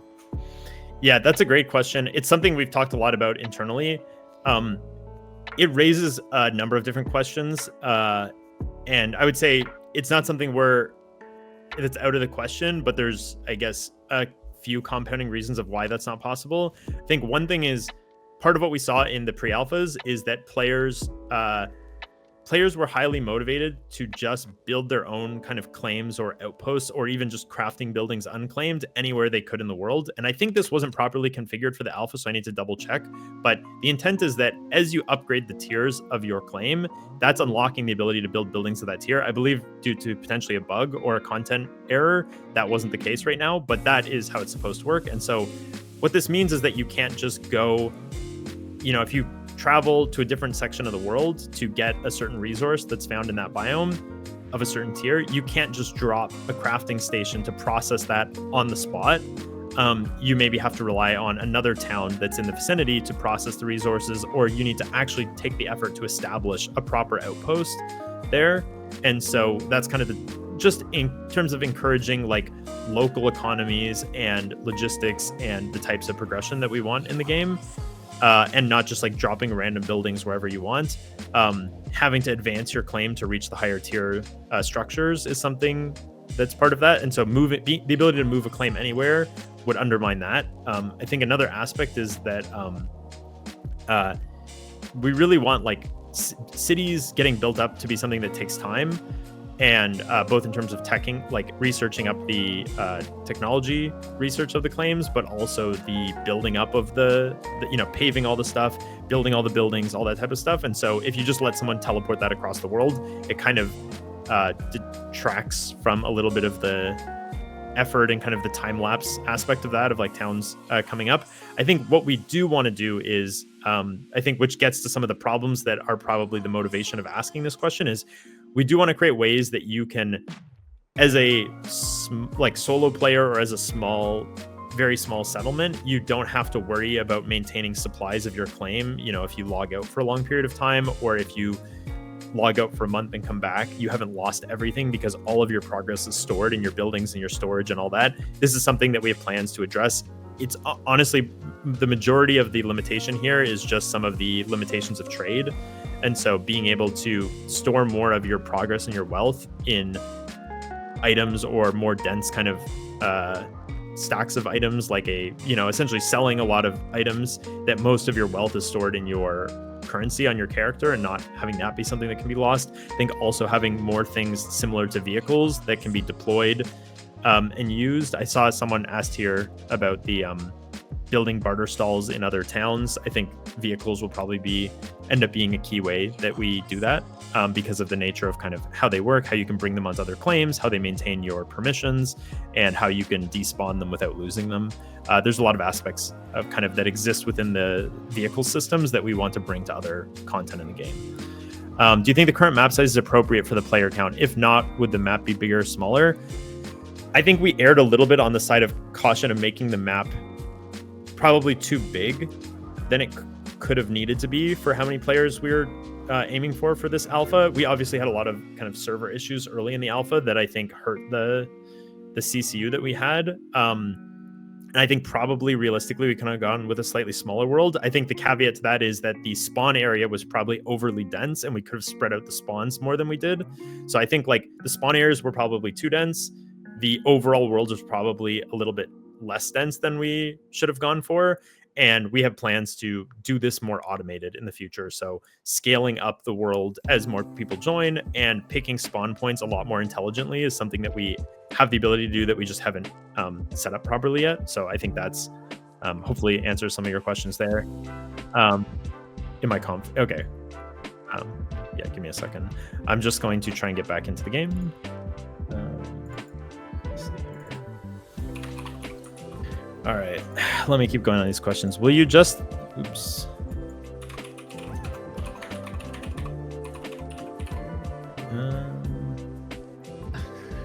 This question again. People always ask me what the name of the rabbit in the background is, and I don't have a name for it. I got it just a little bit towards the beginning of the year, and I stuck it up there because I love it. It's kind of this crazy looking stuffed animal, and I never even bothered to name it. I didn't even think about the fact that everybody was going to see it until the last stream when people started asking questions about it.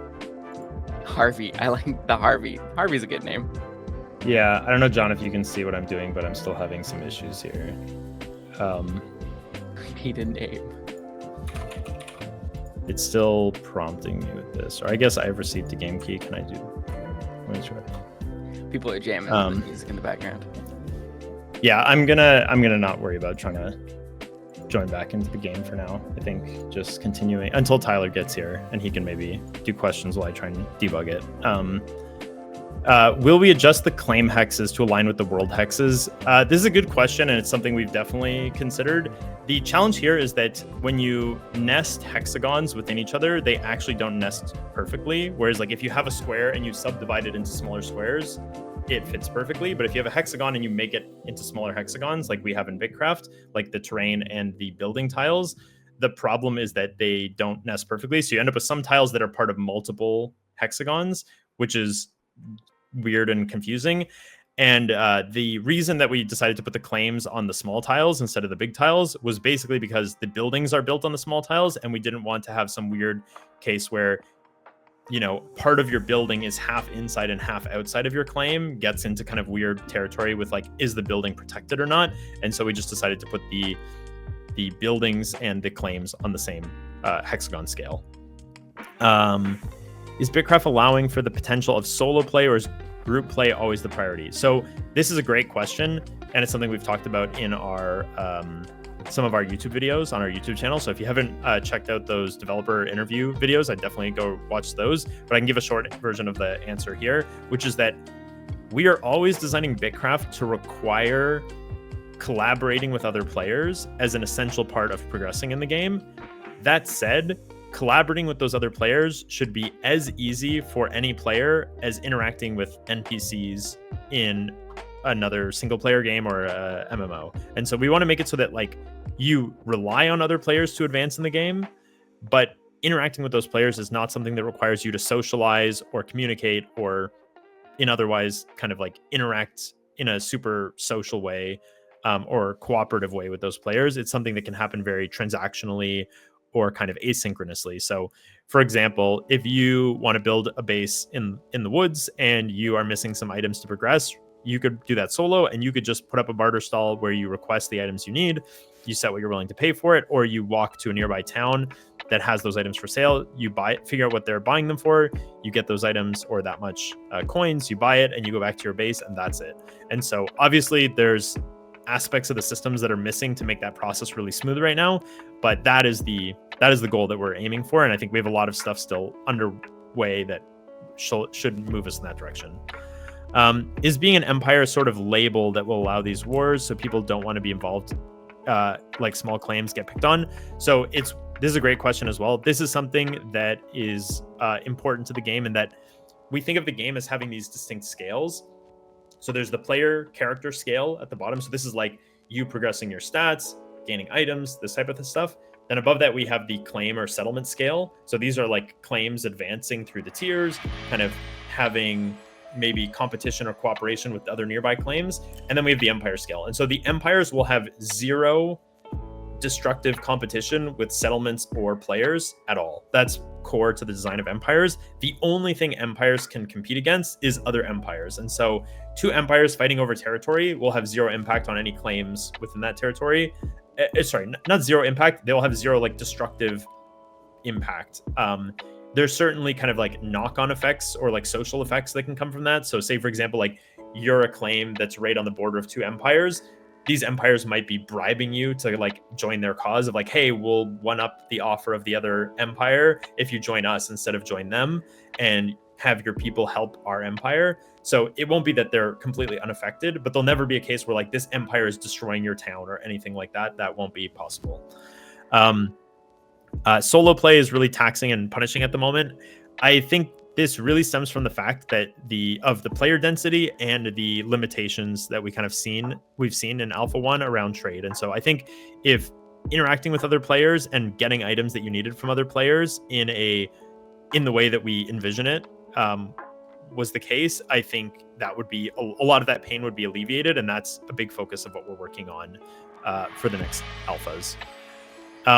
Will there be the option to opt into PvP? For games like this, I personally prefer doing my chill thing and never having to worry about it, or a try-hard person ruining my day in some way. So we've not confirmed if there will ever be PvP in terms of player versus player combat, like characters fighting characters.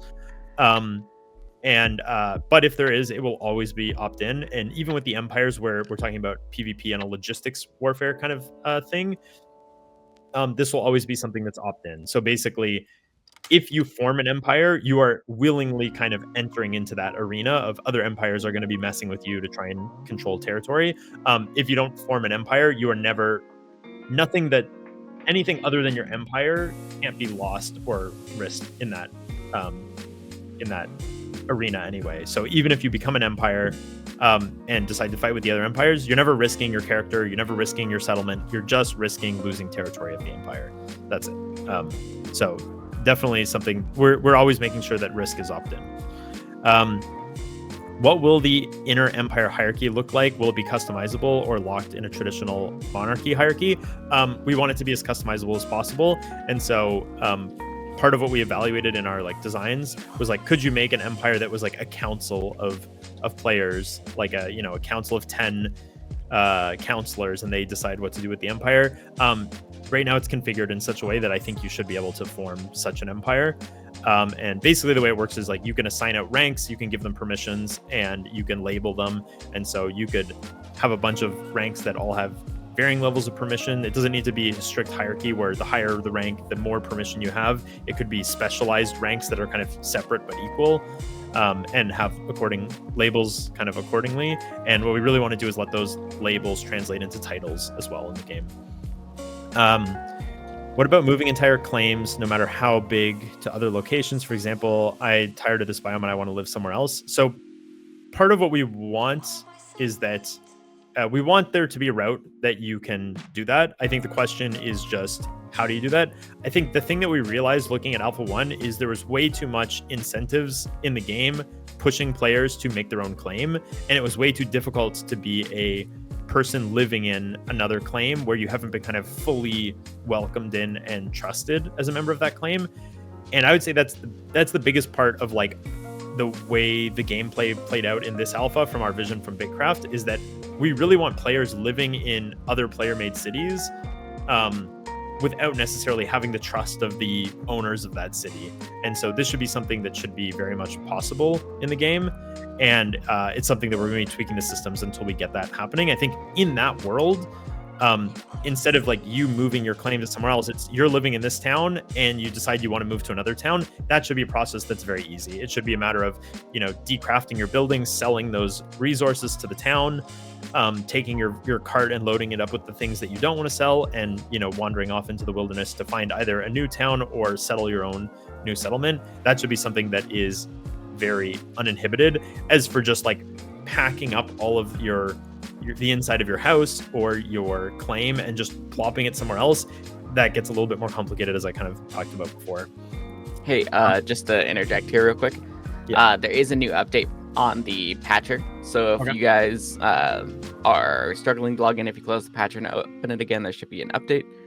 And it should fix some of the login issues. Cool. Thanks, Taylor. Let me give another shot at logging in as well. Yeah, I'm still having login issues, unfortunately. But I'll keep answering questions in chat till Tyler gets back. Let's see here. Can we have the option to upgrade a crafting station instead of building a complete new one?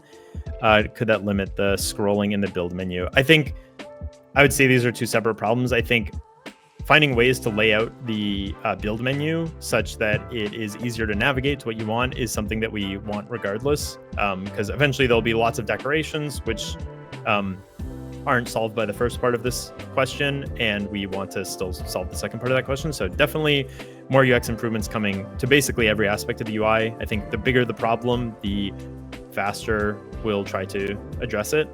As for upgrading the crafting stations, this is something we had at one point, but we noticed that a lot of people felt like it was kind of limiting to not be able to kind of in the process, when you're like in the process of upgrading it, but then you kind of can't use the old version of it. Like it's kind of nice to be able to stage that building without giving up access to the old one. And that kind of is a bit of a complicated UX situation of like, how do we let the building be in the process of being upgraded, but still accessible as the original version. And then there's also the question of, a lot of buildings, even after you build the higher tier one, you still want to access the lower tier ones, or having a tier 3 smelter, but then 2 tier 2 smelters is actually useful a lot of the time. And so just building them separately can be useful as well. Okay, let me see here. Yeah, still having troubles logging in. Is the server crash thing already done? No. We are just working on getting people access to the game and waiting for Tyler to come back, and then we're going to raise the limit and just see if we can melt down the server. But we need to make sure that the login server is working first. How do I get a key? You don't need to get a key. We have a skeleton game key, which is being spammed a bunch in chat. I'll drop it in as well. But this will, you say, I have a game key, and use this, and you should be able to get access. We're having issues with the login server right now. Just keep trying, and eventually, hopefully, you'll get in. Could runes be used as a semi-fast travel system? It could use material found inside runes, and the further distance traveled could cost more material. Cool idea. This is definitely in the vein of what we're looking at for fast travel. I think there's aspects of like player built or like established fast travel as a result of kind of like building civilization that is an aspect we want to weave into this. But I definitely think some sort of ancient fast travel system could also show its face. But this type of kind of cost system is definitely what we're looking at in terms of making sure that fast travel is not a silver bullet to just getting anywhere instantly in the game.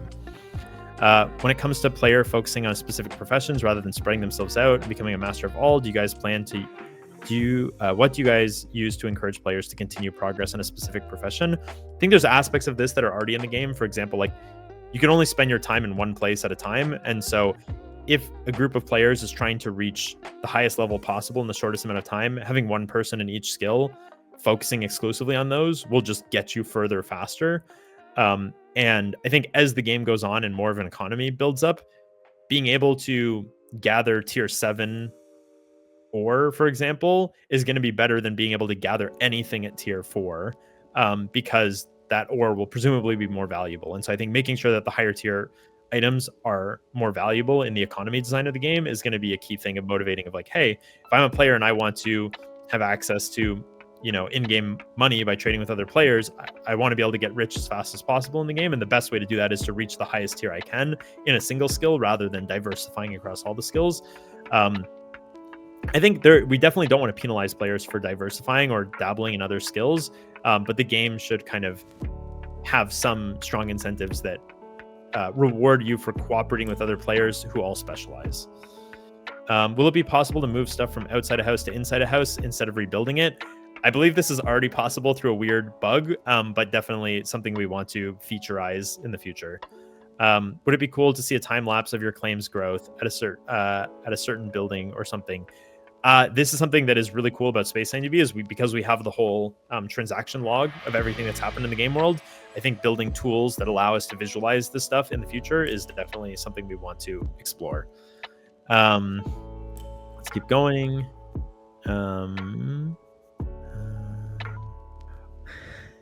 In the future, will paved roads make players or vehicles move faster? Yes, in fact, this was the case in the past, just in the migration to SpaceTimeDB due to some performance optimization reasons. We ended up taking this out, but it'll definitely reappear when we have a chance to just get it working in a performant way.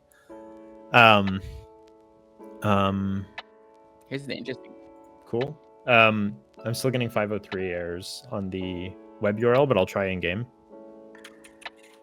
Okay, so which login route should I use? Can you see my screen share still? Yeah. All right. Well, let's get Tyler in the stream again. And yeah, so we're having some issues right now, Tyler, with the login server. At least we were. I currently can't get logged back into game, but it seems like a lot of players are able to log in. Hello all. I am back. Let's see. So we're crashing the server. Can you guys fill me in? What's happened? Are the login server's been down or having a lot of issues that we've been trying to wait for that to get fixed on the back end so people you guys can crashed get into the wrong server. What are you doing? We crashed the wrong server. The game server, not the login server. And I've been stuck out of game, so I've just been doing Q&A while we were waiting for you to get back and for the login server to be fixed. I've gotten word on the back end that we believe the login server is fixed. So that's what I've been told. So let's give that a shot, I guess. God. For anybody who is not in game yet or in queue yet, can you try to use the crash the alpha key? So use this, launch the game, click I have a game key, and try to connect, and you should be able to access the game. So I'm sorry, did somebody just say that Thor pinged 100,000 people with the BitCraft Crash the Alpha key? Is that accurate? Yeah. Okay. You guys he didn't add everyone, I think, in the Discord or add something. Gracious me, Thor. Good gracious me. He pinged everyone in his server. He's a crazy person, but it's why he's awesome. All right, I think I might have got it working. Let's see. Let's check the server stats. How are we doing? We're at 563. No, we're at 618. That's the highest I've ever seen it. How's the server handling it? Do you want to stream it, Carter? I'm just logging in right now. There was an interesting question earlier, Tyler, that I don't know if you have a good answer for, but they were wondering if you can get a heat map of where players walked throughout the test. So we absolutely can do that. We didn't. So when we ran out of time and we didn't put certain analytics data in the message log, which is the place where we store all that, but we could probably recover it, which would be so cool to do. So we can even do like a time lapse. It's a question of how much engineering resource do we want to put into that. That would be so cool. Hello, Riccio. How are you? Yeah, I think I did that, but I'm getting a new character right now, John. Pillar is going strong. Let's see if I'll answer some questions while we're waiting. The tower is 1,500 high. Yeah, I'm staring at it right now. I can't even get close to viewing the top. Do you like how long it takes to level right now, or does that need a nerf or buff? I think we're gonna look at that. If anything, I would say, because I'm mean, that it needs a. It needs a what? I would say so. I don't know if it needs anything, but because I'm mean, I would say it needs a nerf. So you should go slower. Yeah, I think there's definitely I think there's a few things that contribute to being able to level faster than you should. I think some of the skills are just not balanced correctly against each other, where like some professions, it's just easier to gain XP because there's just more abundance of stuff. I think also the limit of how much quantity you can queue up in a single craft project is something that is not going to stay uncapped, which allows you to do like very AFK XP grinding right now. And so that's going to be something that's going to have a limit in the future, probably. So it won't lower that. It won't lower the XP, but it'll lower the XP rates, the effective rates. You got the game open? I'm working on it. I'm trying to. I'd love to see more roads. They're one of my favorite parts of the game. I love roads too. They're my favorite part of the game as well. I want them to make things faster and connect things better, and they will. And that's coming. It's super exciting. Like, if you live in a town, can a person who lives in the same town help you build your plot town? Absolutely. Oh my God, the game looks so good. I love the framework you got going on. Thank you so much. Check out SpaceTimeDB if you're interested. It's the system it's built on top of, and we've developed that as well. And I think it's going to be something that's going to allow people to make massively multiplayer games much easier. That's going to be spacetimedb.com. If you have not signed up on the website, definitely sign up on bitcraftonline.com as well. And if you have not given us a follow, give us a follow on Twitch. We're going to have a lot more content like this. We're also going to be announcing right after we crash the server when the next playtest is going to be. So you guys can all look forward to that. And it's going to come with cool new stuff. A lot of the feedback we're going to look at, and we're going to fix the most important ones so that it's an even more fun game. I'd love to make sure that trade is more balanced, so we can do that as well. How do you plan to balance empire land competition if it all comes down to who gets more supply in war? So it's not a question of skill and team play. It's just empire size question. I mean, there's a lot loaded into that assumption. So it comes down to logistics and who has the resources. So it's like resources plus who can move them around the map. And I think that's maybe Carter already talked about this, but I think that's No, we didn't get to. We talked about like what sort of like competing or contesting territory will happen, but we didn't get into the details of it. I think that's exactly what I would say too, is that the way to like succeed in having a large empire is both having the empire have the resources, and however they acquire them is kind of left up to the empire, however they acquire the resources they need. But then the difficulty is basically going to be the way the empire works is you have to bring all the resources to your capital, produce a kind of unique resource there, and then you have to distribute that across your whole empire. And so this creates an interesting... Go ahead. Sorry. You need high level people to be able to create these resources. So it's very much a strategy plus time sunk plus resources question. And like manpower and coordination. And manpower. Yeah, that's a big one. Cool. Hey, let's see. Michael asked, are you intentionally in the software and game dev category? We're the game devs. We're making the game. So I would say yes. Although we did chat about whether we wanted to be in BitCraft before this, and we maybe should have done that. Have you considered making the world progressive in size? I was thinking 48 locations spawn in a really dense forest, and then that needs to be cut through expanding the ability to grow. So are you saying that basically players would expand it? That's interesting. I hadn't thought of that. It's an idea. Otherwise, we will be expanding it. The world will definitely grow. Any thoughts on improving the farming UX? Yes, we are definitely going to be doing that. Yes, as we mentioned earlier in the stream, the current farming UX is actually the result of not having implemented farming the way we designed it, and having game designers add farming into the game by reusing other systems that did exist in the game. And so the current way the farming works is not how it's designed to work. It is just we figured it was better to ship a version of farming that we could ship at this point than to wait until the systems were able to get to those systems. So definitely coming, but definitely going to change. Will there be a dance emote? I think there needs to be. I think you're right. Untold Delights. That's an untold delight that I'm about to tell you right now, that we need a dance emote. Yeah, I think lots more emotes is something that we definitely want to bring to the game. I think basically any customizations is stuff that we want to expand a lot on. Are we really even a game if we don't have a floss dance emote? People in the chat, we're not. No, we're not at all. People in the chat, Kaizuto also asks, any specific XP changes planned? Kaizuto, also known as Lord of XP. So that makes sense. How's the game holding up? You getting in there? I made it back into game. So I'm here. I'm in the beautiful night sky of infinity. We've lost ground control. So I think, John, if you want to flip us back to the other view. Yeah, we have lost contact with the ground. Actually, we can still see what they're saying, but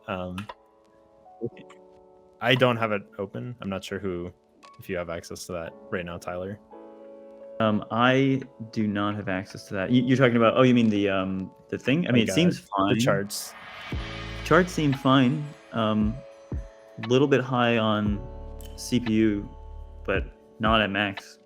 So, come on, guys. Is this all you can conjure, chat?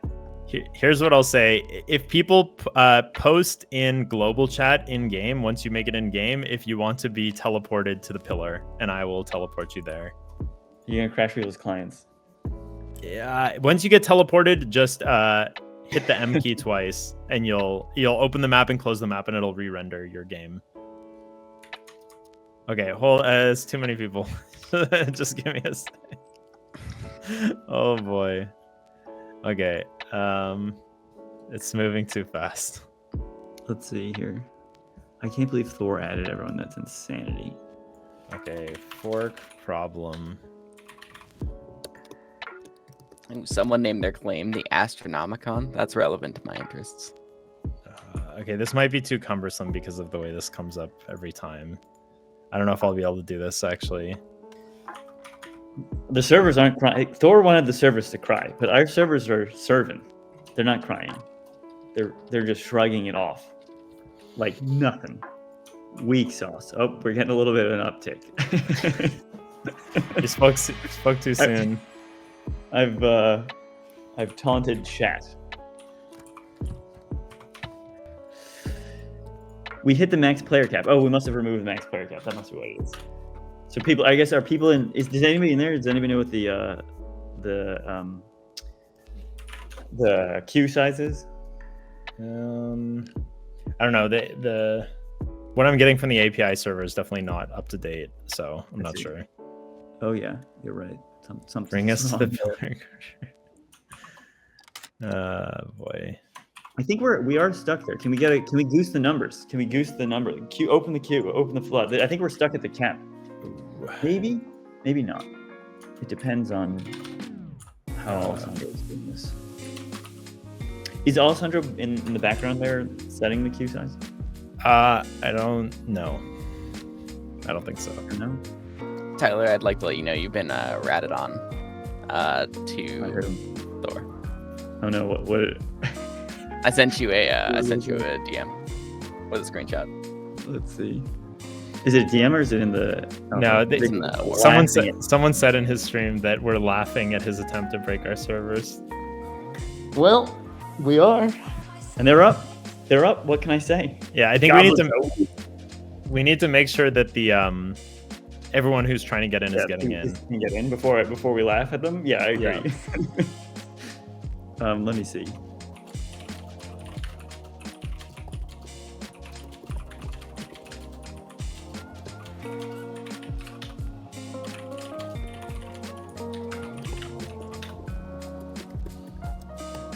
All right, let me look through some more stuff. Are you planning to add PvP to the game? If so, how do you imagine it? Will there be any incentives to fight with other players? There is no confirmed plan to add PvP right now, but if we do, it'll be opt-in, and it will be... I think we'll have to think carefully about what the incentives are. I think we wouldn't want to make it such that the game is, even though it's opt-in, the game is heavily encouraging you to the point of essentially feeling like it's forced. I think it would be probably something that exists for fun only. I think we've also talked about, like, I think a lot of games of this nature tie PvP with risk, and I think that's something where we would probably challenge the status quo of, like, I think there needs to be some stakes to PvP, but it doesn't need to mean risking your character or your items or any of that type of thing. I think, something, probably the most likely thing we've talked about is like some sort of empire like battles, and having the outcome of that battle impact which empire wins a dispute over territory, but all the players fighting in the battle are never risking anything personally. So that can be the type of way to think about adding it. Sorry, I just want to clear up something in chat. Somebody said there were 350 people in the game. There are. I'm looking at the numbers right now. That number is wrong from whatever's going on with our login server. There are currently 656 people in the game and climbing. Yeah, I think the login server was just like essentially disconnected is what this change that we made the skeleton key is doing. It's just circumventing that, so it's not tracking that anymore. Server is going smoothly.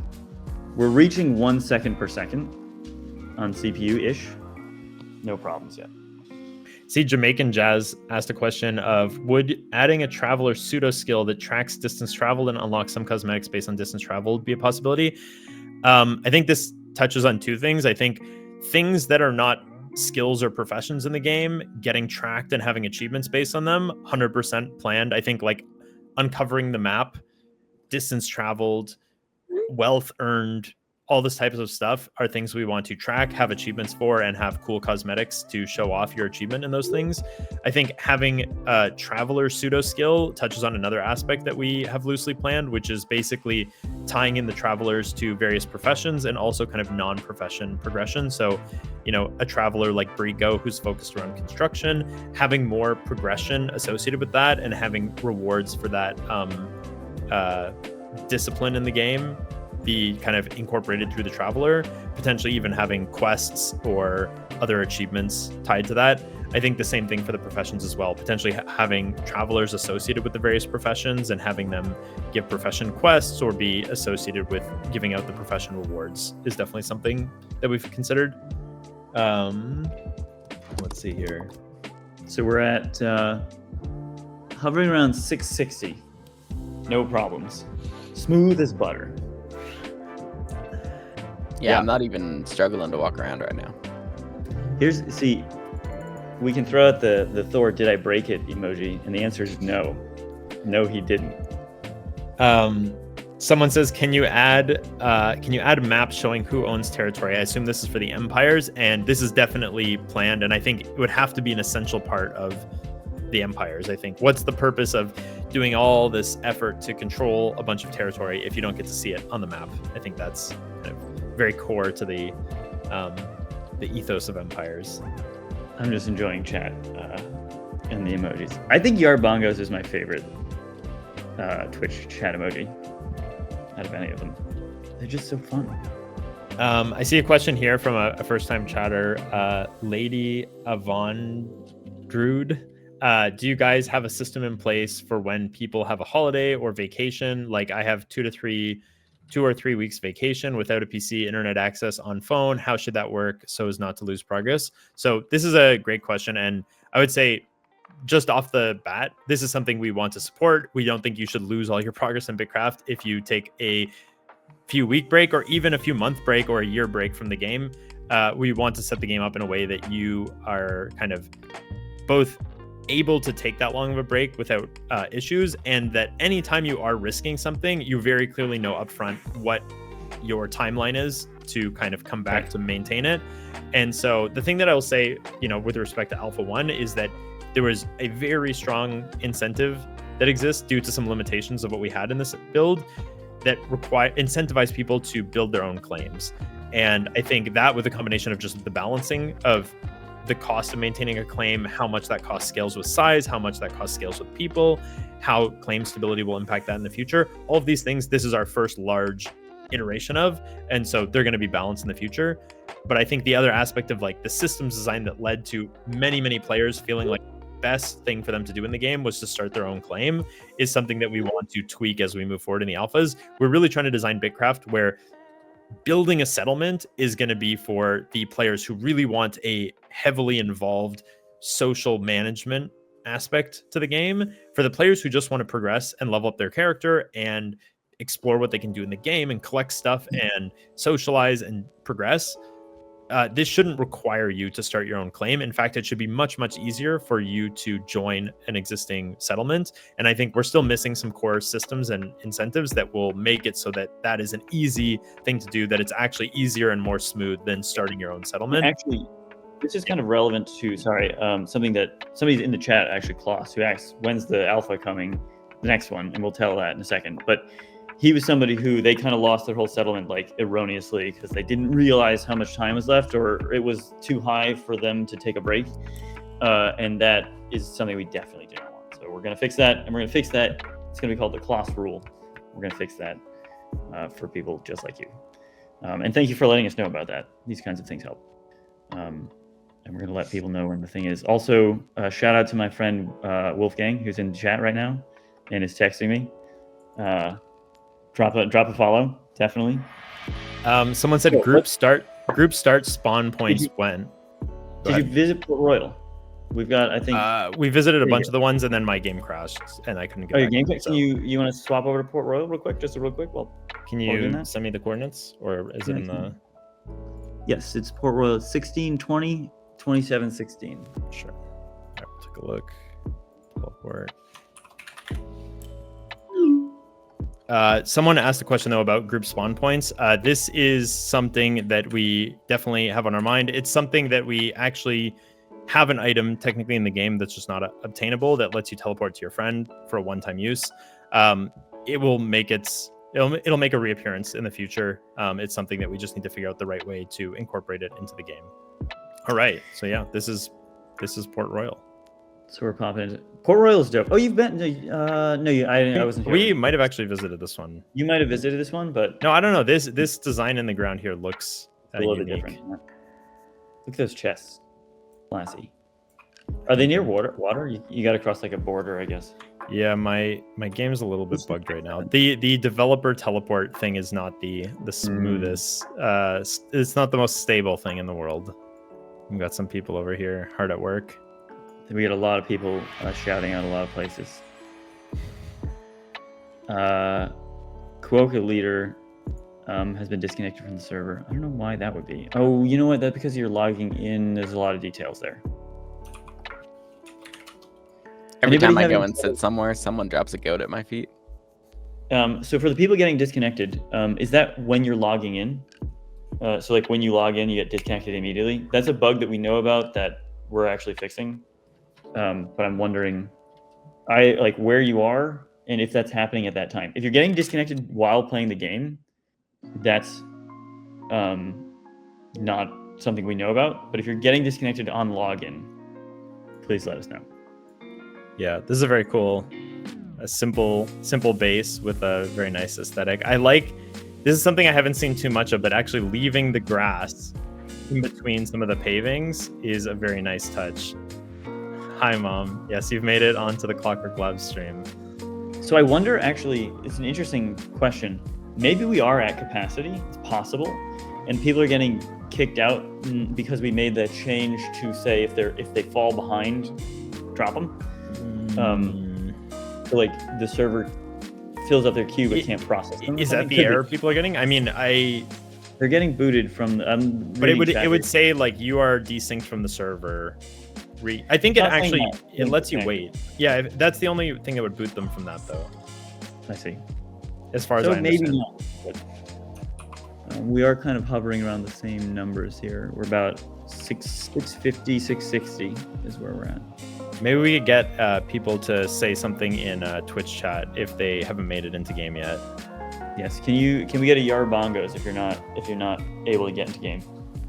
We need some of our own emojis in here as well. We have some of our emojis from the Discord that we could probably put in here, but I think we need like a. Yeah, I think we need to be a Twitch partner or affiliate, right? Potentially. This is a cool base. I like the swamp trees that got built nearby. We've got we got Yar Bongos. So some people have been unable to get into the game. It looks like 5 or 6 people have mentioned that they're not able to get in. 7? What is the 7 about? Brotherhood of. Is that a salute? What does 7 mean? I'm like a boomer. I'm a boomer. 7 TV is like a plugin. 7 is a plugin? I don't know. People are saying it's a Thor thing, apparently. Okay. It's a pirate software community. It's a goblin thing. Interesting. It looks like a salute, so I'm going to go with that. I think that's the 07 is the salute. True. Maybe they don't have any heads because they're goblins. They're just very short, so you can't see the head. Could be. That's it. That's probably what it is. Maybe they're dwarves. Comparing dwarves to goblins, I don't think dwarves would like that very much. True. I've been thinking about making a dwarf game, which is not what I should be doing, but it's been rolling around up there. That's also relevant to my interests. I love dwarves. Who doesn't love digging down? You know what game I really love? It's a stupid Flash game, but it's really good. Motherload, and I'm inspired by it. Did you play Deep Rock Galactic? I have never played Deep Rock Galactic, but I'm told that I should, based on the fact that I told Carter that I wanted to make a dwarf game. One question I see in chat here is, can crafting workbenches access storage containers within a given range of the workbench? They cannot currently do this, but some sort of crafting station connecting to nearby storage thing is definitely planned in the medium term. I think we certainly want to have that. I think figuring out the right way that it should work for BitCraft and slotting that into the development timeline with all the other stuff we want to do, definitely we'll see where it lands, but definitely something we want to do. Auto sort, I think the ability to just sort inventories, I mentioned this earlier, definitely should be in the game soon. Squamiger says, I don't know how you say your name, Tyler digs too greedily and too deep. That might be related to what I would name the game to. That might be related. Someone posted in game, because I'm sitting in game next to a ton of players. They said, Tyler, it's not too late to add dwarves to BitCraft. This is true. This is absolutely true. This is absolutely true. The thing is, Well, we should We'll see. Check it. Subscribe to the channel, or well, you can follow the channel and follow our Space 10 channel. Maybe we'll be making it live on stream. It's like it's the one I have in mind is a 2D sort of a platformer, I guess. This person told me to come, but they just have they're just in the forest. Oh wait, we have a road here. Himes White Rock also says, do you follow proper GDPR practices in the office? And the answer is yes, absolutely. We're very serious about people's data. Where is this road leading me? Whoa, this is very cool. I'm liking this so far. Whoa, this is cool. Quite the path all the way up to this plateau. Will we be able? Very cool, very cool. That is very cool. Tiny Chip, well done. Especially if you built this by yourself, I am very impressed. Oh my gosh, quite the set of houses here too. Somebody else asked, will we be able to build tunnels? Do you want to take that one, Carter? I think something that we've long considered since we first added the concept of like alternate dimensions and like the house interiors is essentially like an underground layer where there would be both natural tunnels and also the ability for players to like mine their own tunnels. So in that capacity, I definitely I'd love to have like an underground layer where players could dig their own tunnels and mine ore and all that sort of stuff. I don't know, probably that won't be on the scope for alpha, but maybe in beta or later in the development cycle of BitCraft, it's definitely something I'd love to add. Someone said BitCraft Nether, which is definitely similarly inspired, except I think the key thing here is that the distance would be 1-to-1. So, you know, if you go and make a tunnel under this thing, you'd be coming up, you can kind of count the tiles and end up in the 1-to-1 place of where that would be in the world. I think it also raises cool opportunities for if players can build the entrances in and out of this underground layer like you can in Minecraft. We could very easily make kind of the opposite of a bridge of like an underground tunnel under a waterway, under a lake. Imagine like a village under a lake where you have to go into some tunnel, some like mine hole, and then go down some tunnel. And there's a big cleared out underground area with mine supports to like support the underground ceiling, and then a whole village under there. We could have BitCraft characters living as dwarves, so to speak. I think it'd be really cool, and I think it would conceptually, or like from a systems design perspective, it would work well in the game. It's also important that you can build a secret tunnel through the mountain. Secret tunnel. I see a lot of people throwing their stuff in game chat, their locations where they want me to come visit. Keep doing that. I will try to come to as many as I can. Can we get a count on users right now? Yeah, we can. We have, let me refresh, 659. I don't think Thor can do it. Although people are getting disconnected, so I'm like a little skeptical that I think the server is uncrashable, but I think also people might not be able to get in there. Yeah. Redix12 says, should I relog in? I disconnected. Yeah, definitely relog in. If you could relog, that's helpful. He did say he added 120,000 people. He did add a lot of them, but like to get them all the way into our stream and then also to go to our Discord to download our game and then put in the thing is, you know, it's a lot of ways to churn out of that. Can we make trains? We're gonna have some fun stuff. I don't know, but so we like to keep everything in lore for here, and I think technology works a little bit differently in this game than it does in the real world. Nobody's asked me about redstone or something similar. I think that's an interesting idea. There are some questions around like automating or scripting stuff in game, which definitely that's a direction that you could ask, I suppose, or like explore that, but I don't know if that's gonna be I appreciate the offers, everyone, but I'm not lacking in food, but thank you. Are there any plans on procedurally generated ancient structures like large open room where you need to dig along the pillars but more random? That would be super Definitely. cool. Definitely. Yeah, it's something that we've expressed wanting on the design content side of things. It's just been a matter of doing the engineering to enable it. But yeah. Kyria is saying that I promised to check out Tortuga Farms. I actually was there at the very start of the stream, but I will come back due to popular demand. I've seen that mentioned a few times. Jamaican jazz musical blocks or contraptions in the future? How about musical instruments? How about that? Wouldn't that be cool? If you could play, if the travelers could play, if they could come to your village and play with you, wouldn't that be fun? I mean, we've got Rachel Hardy and Austin Wintory. It would be a shame to not utilize their talents. All right, we have the Tortuga Farms here with a wild goat hanging out in the center of the farm. You guys may want to do some pest control on your farm here. Looks like the wildlife is eating your crops. This is a very impressive farm. I saw this while they were making it. They wanted to surround the entire thing with trees, I believe, like raised terrain with trees on top. Yeah, it's quite cool. I really like these these crop rows of doing this. I'm sure this is a pain right now to actually farm, and I promise that we will do our best to alleviate some of the pain of the farming system as it is right now. Indeed. I know some people have asked about gates that can be opened and closed. That is also definitely coming. There is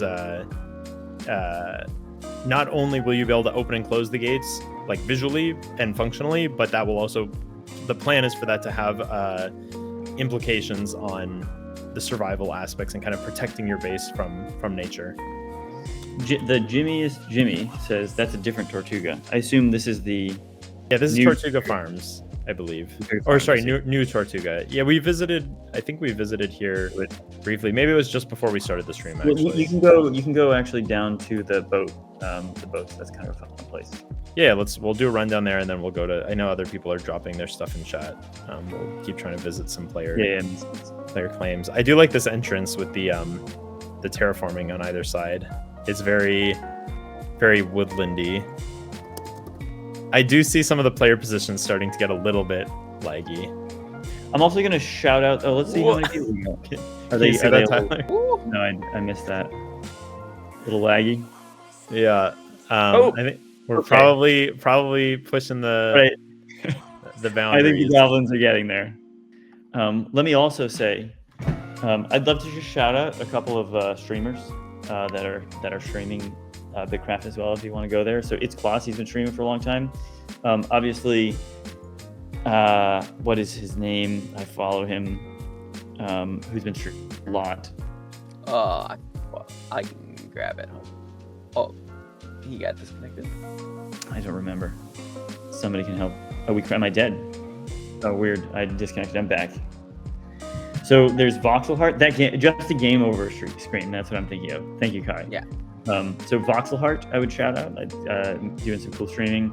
I think Voxel Heart is probably one of our oldest players. Who from like way back in the day. Definitely in the like first 5 or 10 kind of original people who've played BitCraft since the very beginning. So great to see people like that still sticking around to see the progress. We've got It's Kloss streaming now. Sif666 also has been streaming a lot. Yogurt from Mars, who also got 100% exploration, which is very impressive. It's very impressive. We actually sort of assumed that nobody would actually do that. That was a mistake. 2 people at least did it.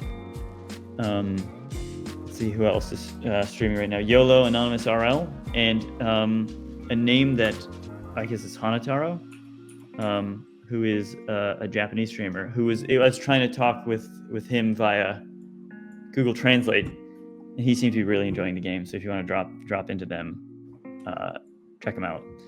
I'm sure they'll have some more BitCraft streams. Can we like shout them out? Is that a thing we can do? I guess I have to probably provide a link to our behind the scenes John. It's limited to like every 2 minutes though. Okay. All right. So let's see. Shout out. Did that work? That's a fun stream.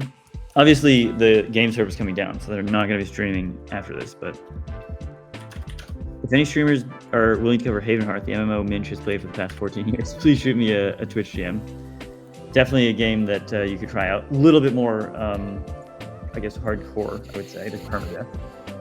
Yeah, I think it's a bit of other acronyms as well, but yeah, it's a game that is, I think, accessible is the opposite of the word that I would use to describe Haven on Hearth. I think it is a game that offers a lot of deep really, it's gameplay that you can't get in anything else right now. Hopefully BitCraft will be a very viable alternative to a lot of what you can do in Haven and Heart that you can't do other places right now. But yeah, it's a very interesting game if you can get over the hurdles of getting into it.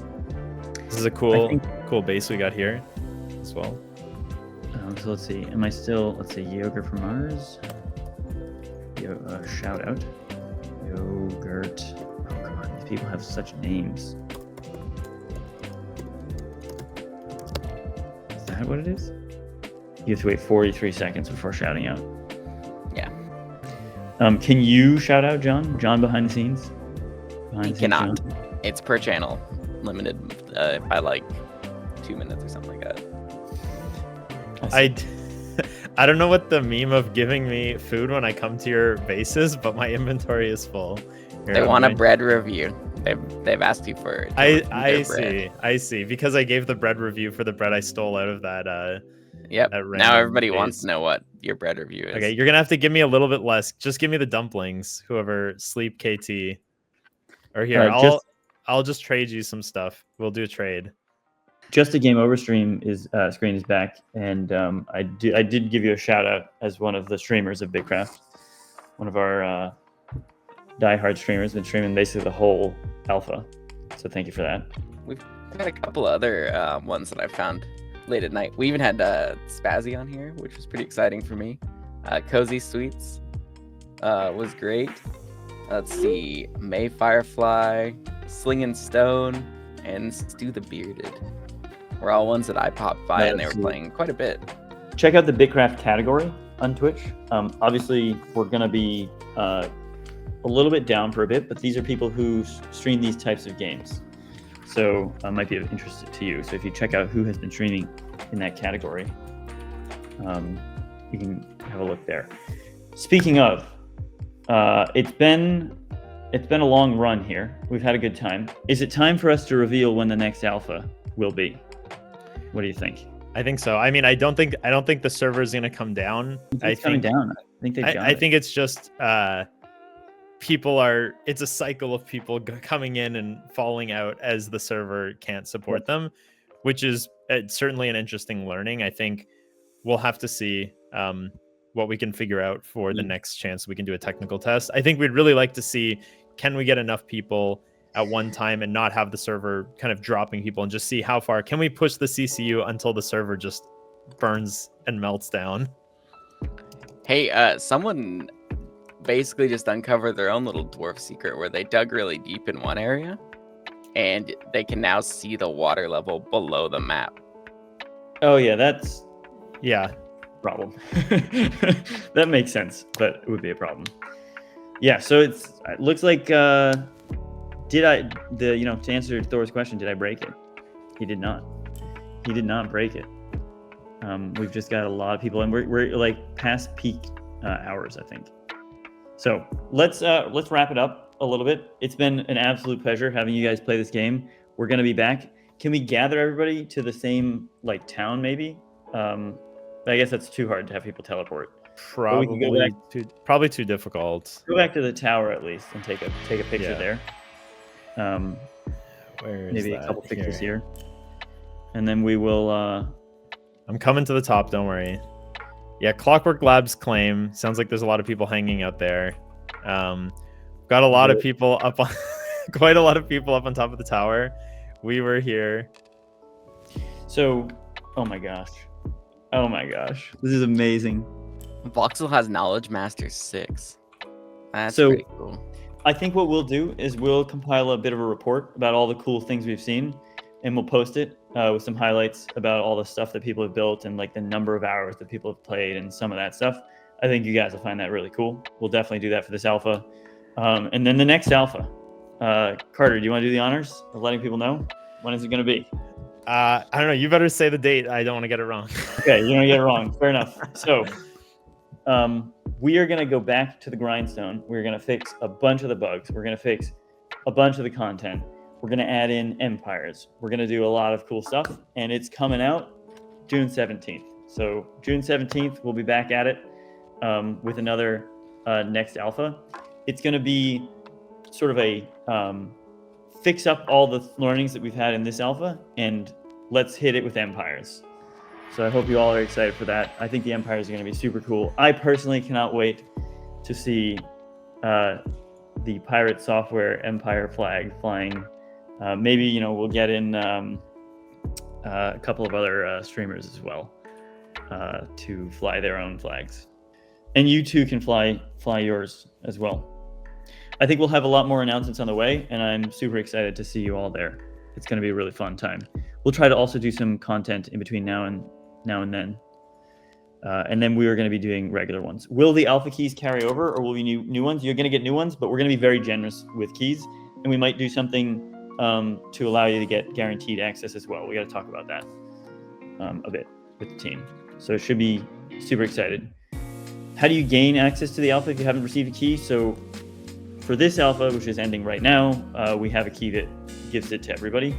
But you'll have to get a key. We'll either send you an invite, so check your email. Make sure you check emails for the next alpha, and or come get a key in our Discord. We run events, and we might have a way for you to get guaranteed access. Will it ever be possible to have gravity structural integrity affecting the buildings? I'd love to chop the base of the tower and watch it fall. That's a challenging one, I know, from how things work, but it would be really cool. I love that system in Valheim. I think it's very cool. I have to move a house in 2 months. I hope I'll still be able to BitCraft. I hope so too. I look forward to seeing you there. I just moved from the West Coast to the East Coast, so it's been a big move for me as well. So who have already had a key for the next alpha? You'll need a new key for the next alpha, but we'll have more announcements about that soon, and we're going to try and get all of you back in. So if you want to play, we're going to try to get you in there, but we might also do something for guaranteed access. We haven't announced that yet. Welcome to the East Coast, Best Coast, Tyler. Thank you so much. We hit 1,600. There you go. 1,600 what? I assume level here. I see. In the, let me see. Must be. We'll have to. Thank you so much, intravenous espresso. Thank you for playing. Thank you all for playing. Great username. All right, John, can you transfer us back to the discussion view, and I'm gonna do the prep to take the server offline. And then I would love to raid. So I would raid the BitCraft people, but BitCraft's going to be offline. So I don't know how much that's going to work. I would love to raid Primogen.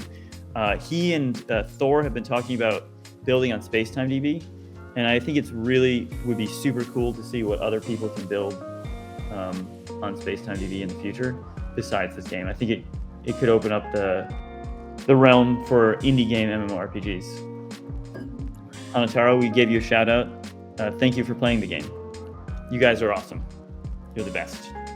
Check out this. So I'm going to do some shout outs here as well. Check out the Spacetime DB stream if we get a link to that.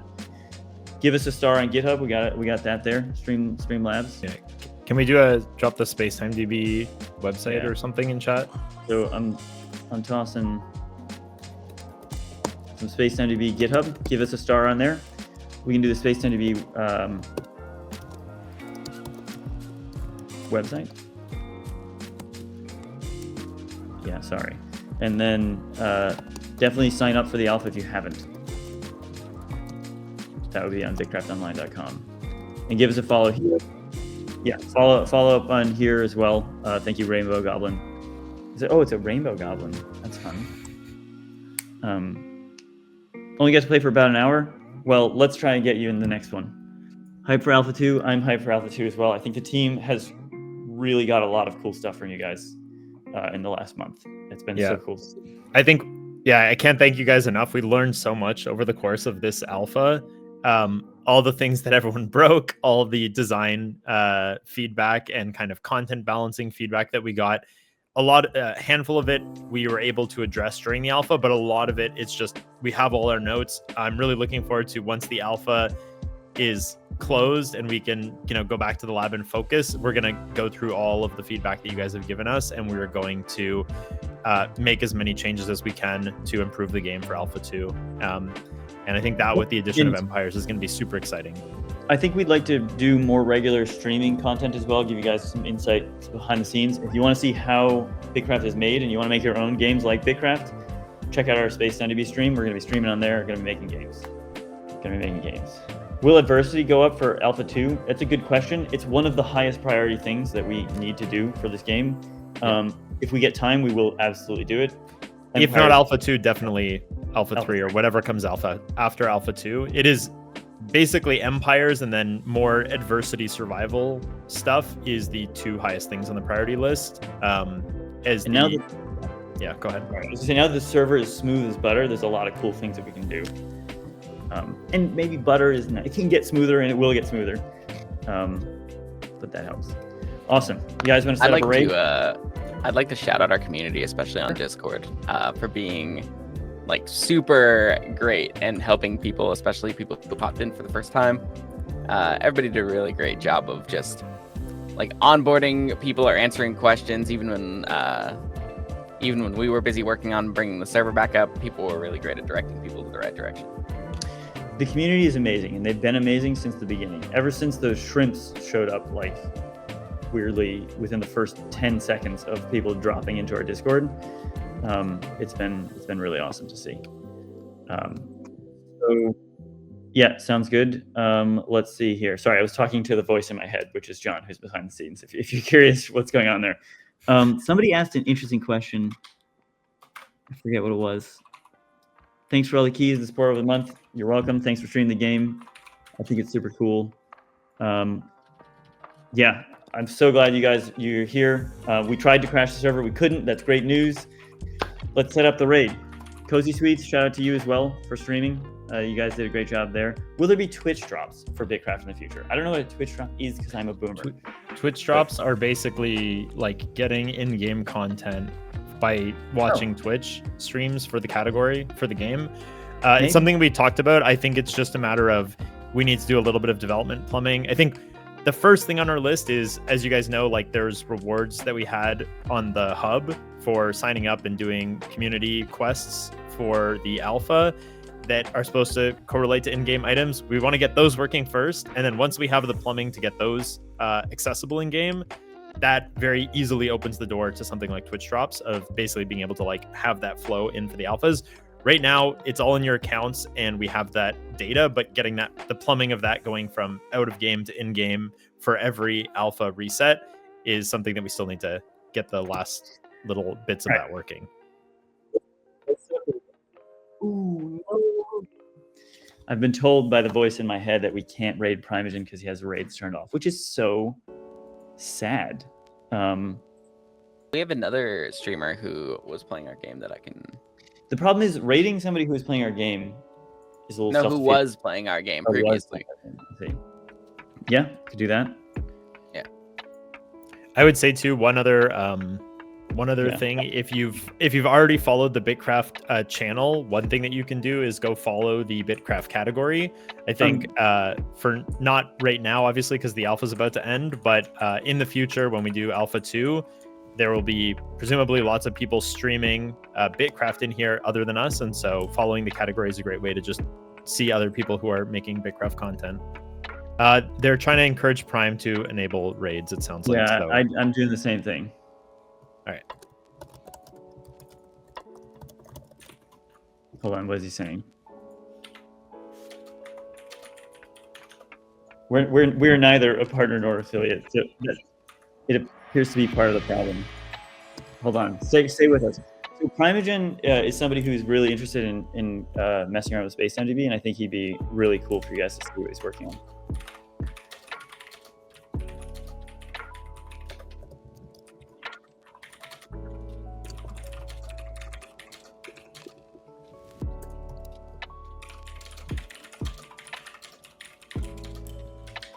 It's worth it to stick around here because he's got a really cool stream. Start the raid. We're gonna raid. Super excited. Take a look at what he's working on. I think he's gonna be interested in Space MGB. All right. Thanks so much. Take care, everybody. Thanks so much, everyone. Thanks for Alpha 1, and we'll see you in Alpha 2. Sorry, Primogen's looking at our stream. We make Space MGB